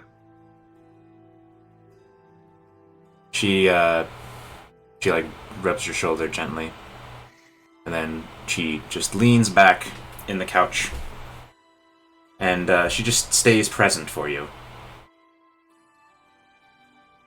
And the same sort of tiredness you felt in the waking realm, you feel here, and you can sort of thinking rationally, the rational part of your brain, you recognize that she's just doing what she can to comfort you.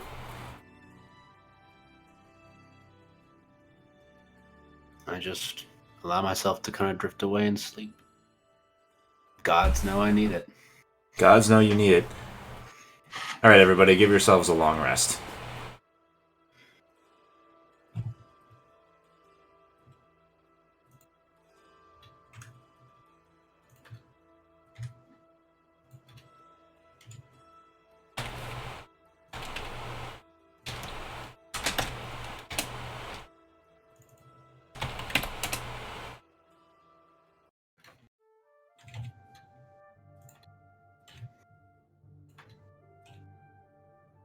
Whoa. Yay, no more exhaustion levels. Woo!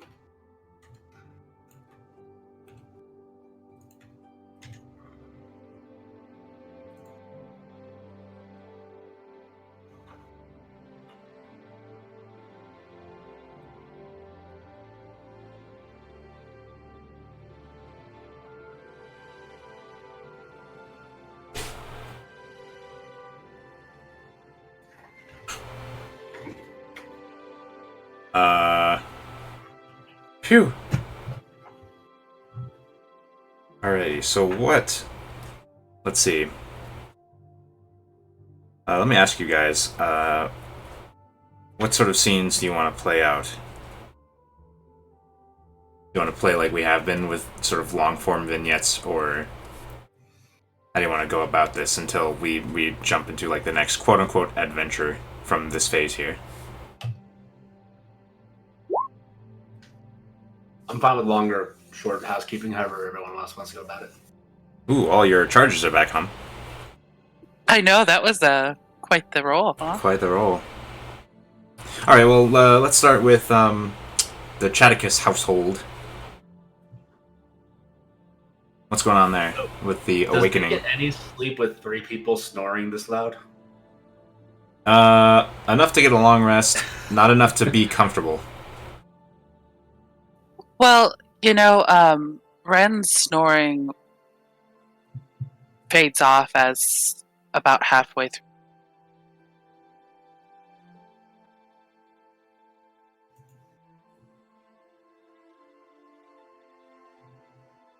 I'm sorry, say it again? Oh, you're... My snoring fades away after about halfway through the night. She turns over on her stomach, which makes things... Yes, the ground, the best CPAP machine. Absolutely. Stone Flame rises. Ah, wonderful. And he walks over to Chaticus's door. He knocks. Do you think you could make breakfast too? Huh?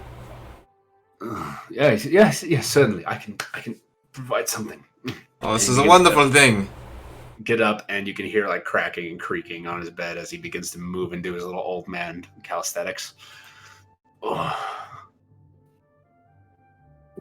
Ren gets up and she stretches and washes her face in whatever pond or whatever he has there, and then goes for a run. Goes for a run? Absolutely. Oh, Stoneflame immediately joins. Bit's still in the chair. She found a pillow that she covered her ears to silence the snoring. Probably best to let her rest. I'll race you to that spire. Okay, old man. He says, we're pretty close. In age. Go ahead and roll a athletics. We'll just do one check for this. Attaboy, Stoneflame.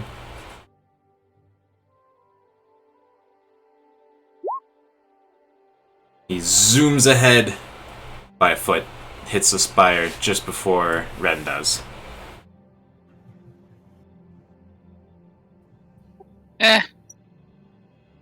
I wasn't even really trying.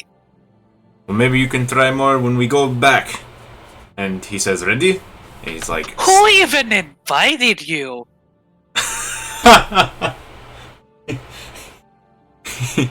he says, the other group, the excavators, they invited me. It's okay, I'm invited. Now come on, let's race. To go running with me in the morning? Oh, that part. Oh, I invited myself.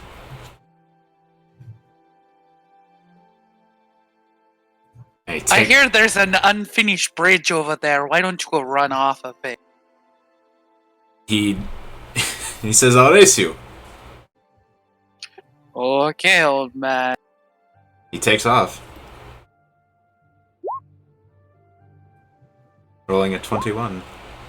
Oh, you beat him to the house. Handedly. I was pacing myself. Tell yourself that all the time. Only this time. So while they're gone, Chadicus is just going to be trying to make a shit ton of like little tiny biscuits or English muffins because that's about all he has left. Okay.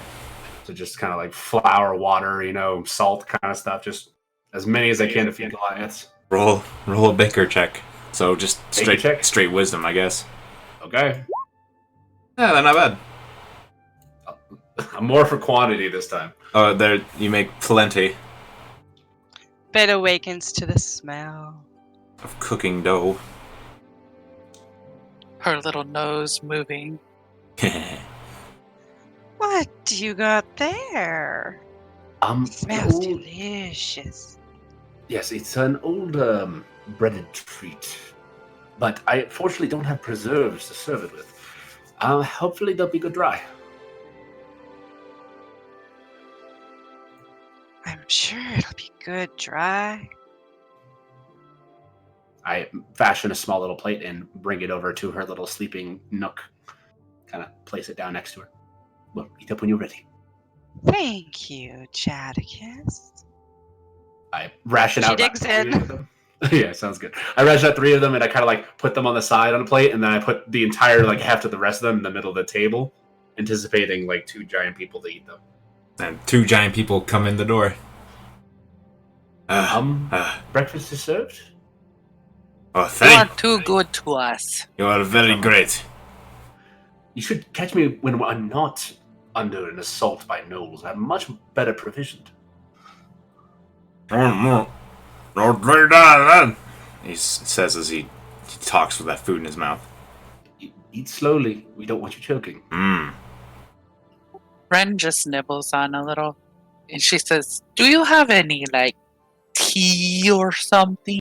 I'm not a big breakfast eater. I take a look through my tins. I don't know if I have any tea that's made it through this. You could probably scrounge up something. All right, I scrounge up some, basic bitch teas. Just brew some stuff. It's like got 3 different kind of tea blends that I've just kind of thrown in there. It's like the scraping bottoms of each one. I will call it the mystery tea. I hope you enjoy. It sounds fabulous. I look at one of them and I say, "Oh, I swear one of those was an herbal remedy. Oh, more vitamins. For what? Nothing. Don't worry." I swear to you, if I fall asleep, I am not going to be a happy person. It soothes the throat. It coats the throat. Okay. This is wonderful thing. I hope.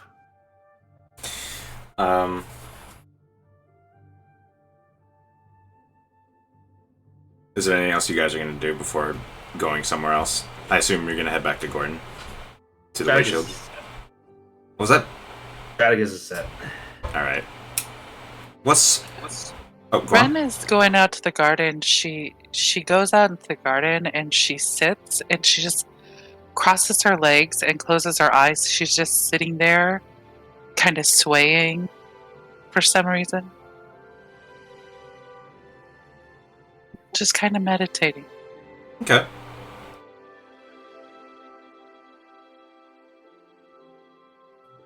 That's it.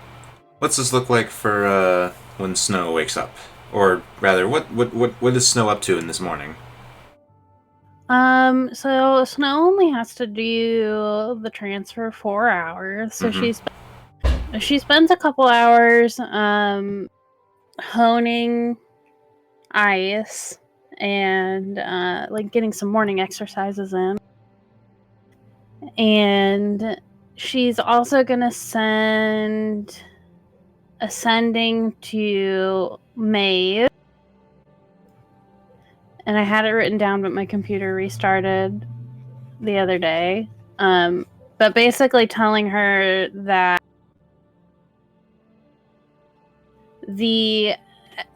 I'll have to write it down. But she's going to be sending ascending to Maeve about Raridan and the Conadir Forest. And then she'll is Theo staying the night in the temple? If you didn't make him go, yeah. Same with Drandon.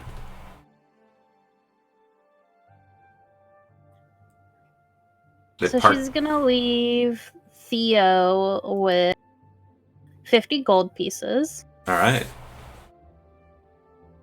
And just tell him this is for maintaining the temple and getting provisions for while I'm away. He says, yes, no. And I'll put them in like the little donations box and hand the box to him. Alright. Cool. Well, let's resolve that sending, because I'm curious.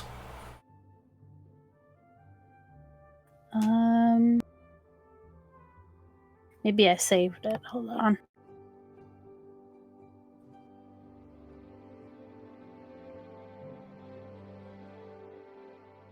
Well, while you're looking, everyone who's at the Wayshield headquarters, let's start with Zachriel. You awaken in the presence arms of Floriana and Sihara. Are they awake? No, let's say not. Alright, I'm gonna very stealthily try and worm out of there and get up. Okay, roll a stealth check.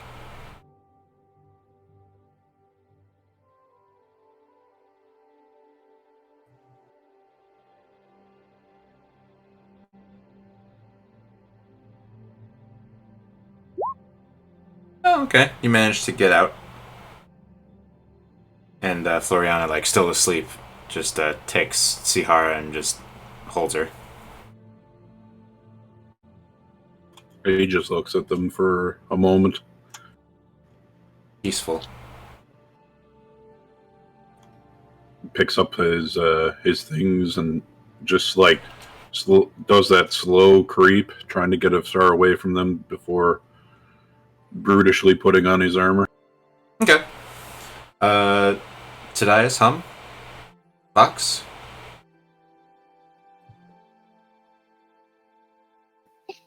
Sits up, kind of stretches, puts this huge bottle of scotch that's almost as big as her aside, and kind of taps Tadias with her foot. Right.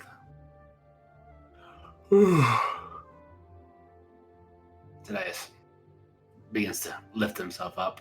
A little bit of a stumble as he took significantly more shots than everybody else. Catches himself. Good. Good.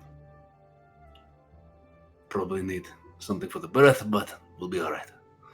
Oh, yeah. I'm gonna go find a place to clean up. There's a bath privy. And, there's sort of a line for it. I get in the line.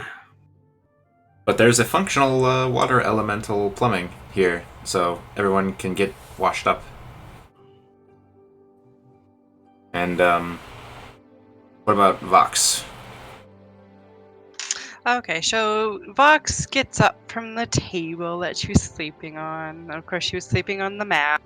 As she sits up, she looks at the map and looks like Forthstride got a new pond going on.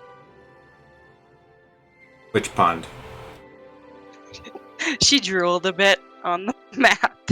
Oh, The map was rolled up. The map was rolled up. Oh, was it? Yeah.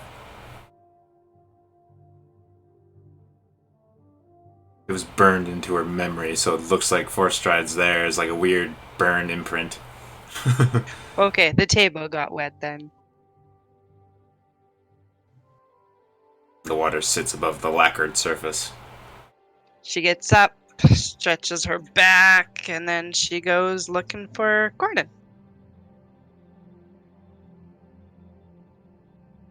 You find Gordon in his... You find Gordon in one of the rooms talking with some of his men.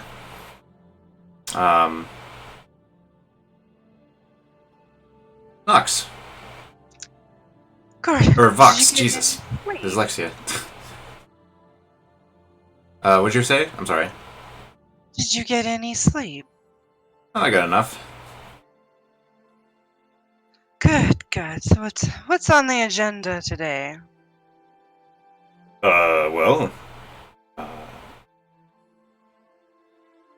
excavators and my task force are going to form up, and I assume we're going to either start helping people back to their homes once I get the all clear from the militia. Good, good. Well, let me know if you need any more help. Excuse me, I need to go use the loo. So did you figure out that sending? Yes. Alright. Snow sends a sending. Maeve, we've heard of Raridan's whereabouts. He's at Conadir Forest near Tomerer. We will probably be headed that way. The forest is on fire, and that's it. The force of her. Alright. So, kitties, do you think you could tell me where Maeve is right now? Because I don't know. I know exactly where she is. Alright. When Maeve left, she caught a militiaman and asked where to head from Forthstride, and he said that she should try Afon. So she started down towards Afon. Oh. So, let's see. Where's that? I mean, I know where that is. Well, Yeah, it's south. she'd be heading towards Tomer anyway, unless she just cuts across the plains. No, she wouldn't. So she's headed towards Tomer anyways. So she gets that sending. If you don't mind, what do you think she says back?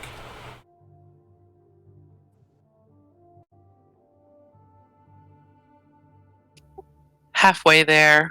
Miss you all. Maeve.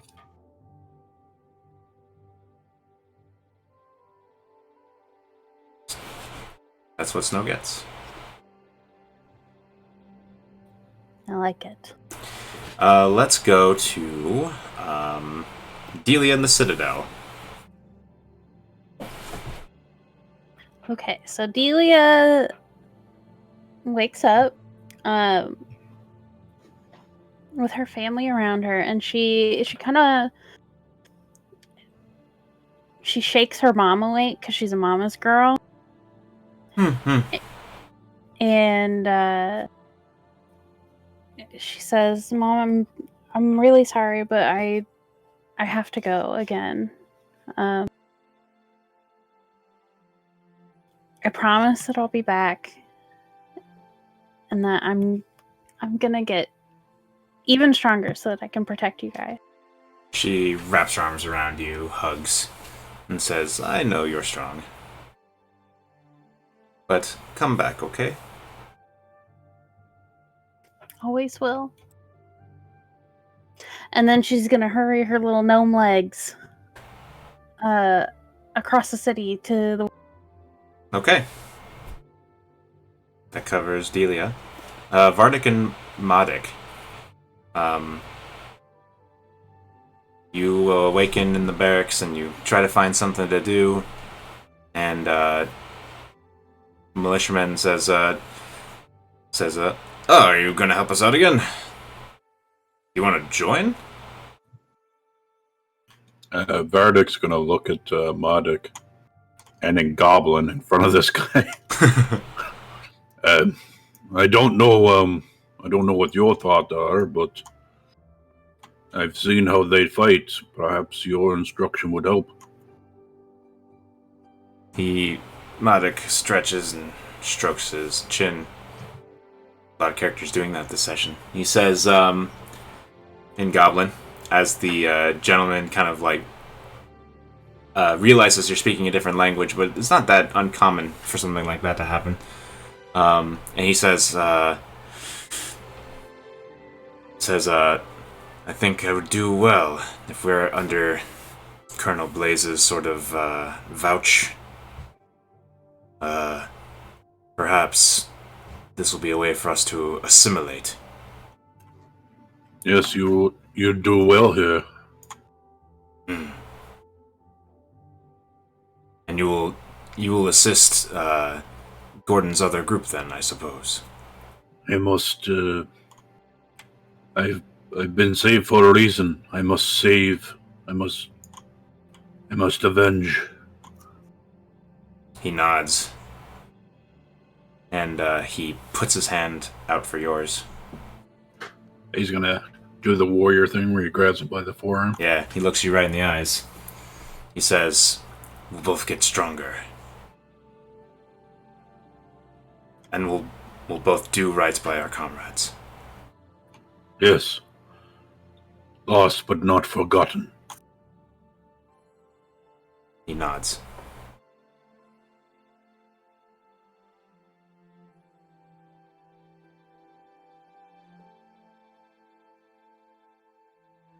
Alright, Vardik will turn and look at the, I can only imagine confused. Yeah, a little bit. The militiaman. Mm-hmm.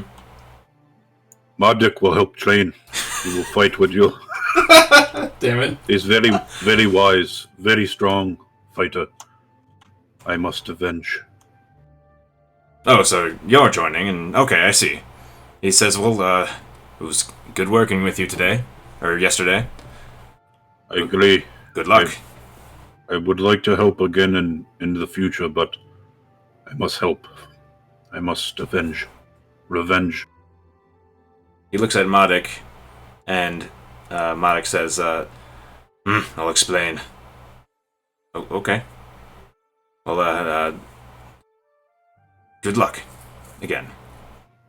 Thank you, human. And then no, not human. He must have given you his... Brother. Okay, And brother, that works too. Puffs up his chest. Brother!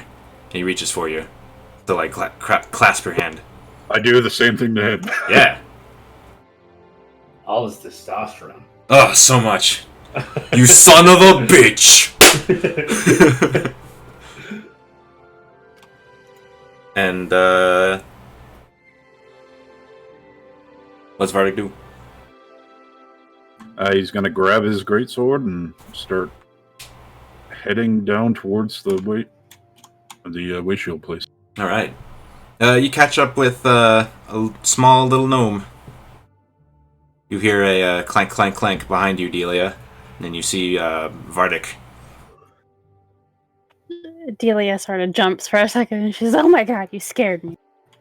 I'm sorry, I didn't mean to. I think we're headed the same way. Do you want to walk with me? I would be honored to walk with you. You're very tall, so you might have to, like, slow your gait a little bit. He kind of like crouches down into trying to get to a smaller form. Oh, no. Not like that. It's just, I've got short little legs, and sometimes it's hard for me to keep up. Oh, our people never walk ahead of others. We always keep the same pace.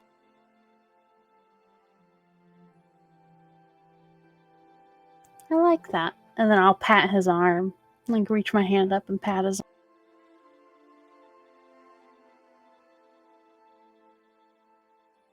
What is your name? Oh, I'm Delia. And I'll put my hand out. He'll go to clasp her arm. The same way. Rules of 3. She winces a little. the big fucking paw of a hand around the tiny gnome wrist. She like shakes her hand whenever she pulls away. Delia's hand is probably Delia's wrist is probably the size of like a sword's hilt.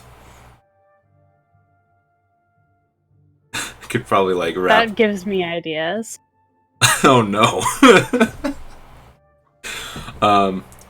Okay. I'm Vardic. Well, it's nice to officially meet you, Vardic. Yes, it's his pleasure.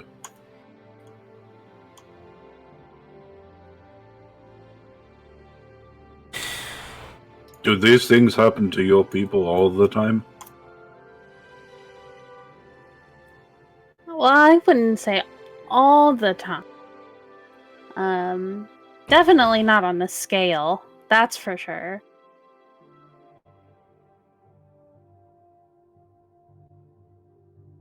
You know, gnolls don't normally do this type of thing. I know, that's one thing that's worrying me. When we were in the college, we figured out that the gnolls might be under an outside influence by mages of the cult. He just clenches his fist when you say that. Delia, look, she's got like her eyes down like towards the street. He'll mutter in Goblin, much vengeance. I would say a one-track mind, but so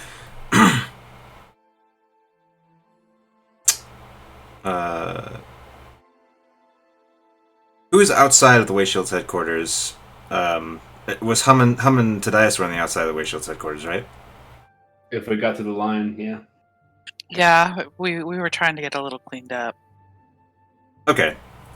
Well, you managed to do that. As you see, coming up the market lane is the market avenue is Delia and Vardic. Very stark contrast as they're hiking up the hill.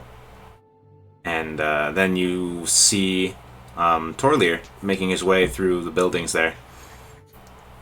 And he's dragging behind him something that looks pretty heavy. So Hum looks up at Tadias, and she says, "Doesn't that look like a pair of mismatched socks?" Not unlike us. As I look at the very tall person next to the small gnome. Well, yeah. What the heck is going on over there?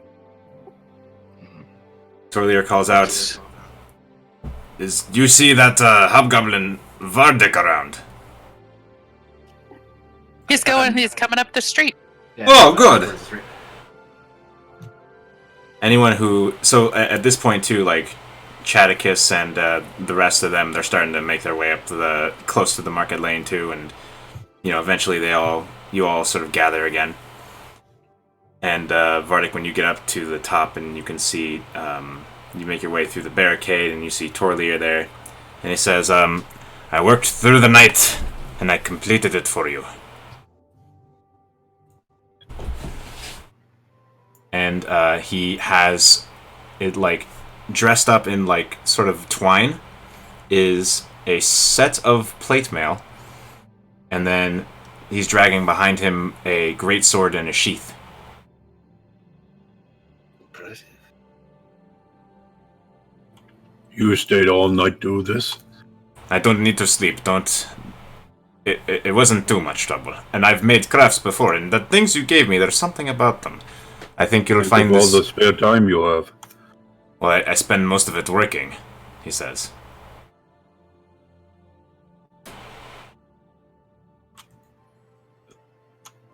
Can I see? Mm-hmm.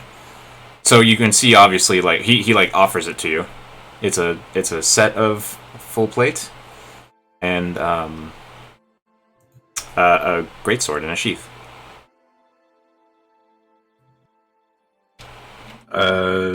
He's just gonna kind of like run his hand over the plate. You can, you see, you feel all at once. You feel this sort of anger and regret, but you also feel a sort of sense of camaraderie.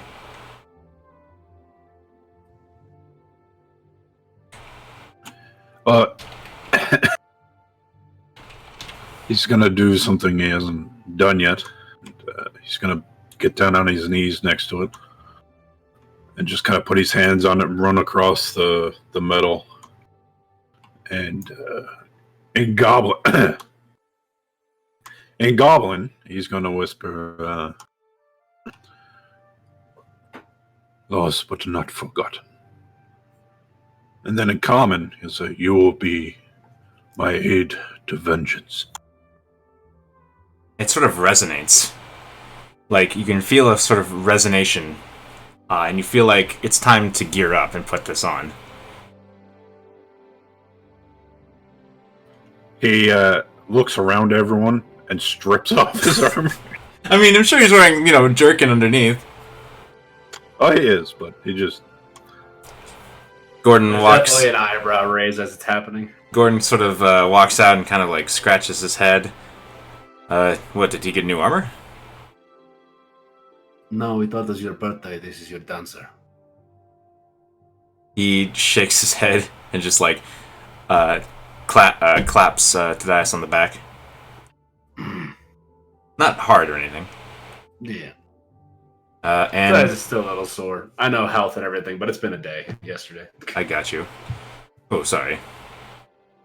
So you can sort of... I just want to reveal this to you now, because you can sort of feel this new power, like, coursing. And I'm going to reveal this, and that's how we'll end the session, because I'm starting to feel tired. You wear and bear the armory of fallen dicks. Wait, what? Oh wow, that's a name. It's because of the hobgoblins. My dick, I get it. But Yeah. Wow. Full plate of fallen dicks, resonating with Vardik. The special armor invokes the fighting and protective spirit of his fallen comrades. As a bonus action, Vardik can activate the armor and cause it to enhance his aura. The spirits of his comrades fill the area of his aura and stymie all damage to Vardik's allies as well as assisting them. Any creature of his choice within his aura has any damage dealt to them reduced by an amount equal to his charisma modifier, and said creatures gain a bonus to hit with attack rolls equal to his charisma modifier. This effect lasts for a minute. Once used, Vardik must complete a long rest before using it again. Great Blade of Fallen Dix. This is a magic +2 greatsword. Once per day, Vardik can channel the inner anger of untimely death felt by his allies against his enemies. On a hit with this greatsword, he can deal an additional 3d6 psychic damage on a creature and force a DC 15 wisdom save. On a failed save, the creature is frightened for Vardik for 1 minute. Creatures that have legendary reactions or resistance can make the saving throw again at the end of their turns. So anybody who doesn't have those can't. Powerful. Some powerful dicks there. Some powerful dicks there. And it seems like this plate it looks like it's aged, but at the same time it feels like it's brand new.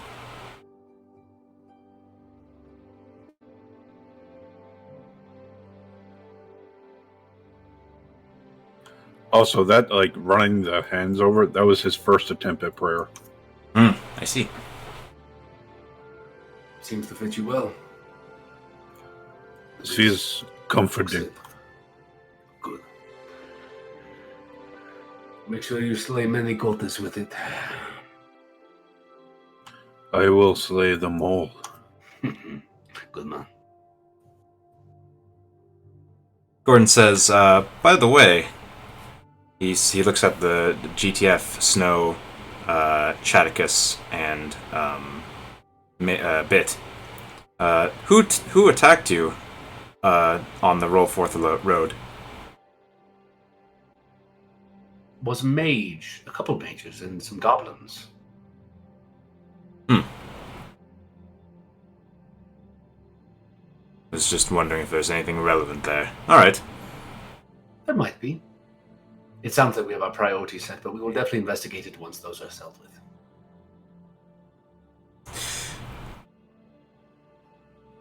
So I think we'll stop here. No crazy, cliffhanger. Mike's tired. We'll figure out what happens next time. Thanks for watching, Joy. Bye, Joy! Hi, Joy. Hi, Joy. I'm recording again. She's Say gonna it. feel Bye, Joy! Okay, there we go. Bye, Joy.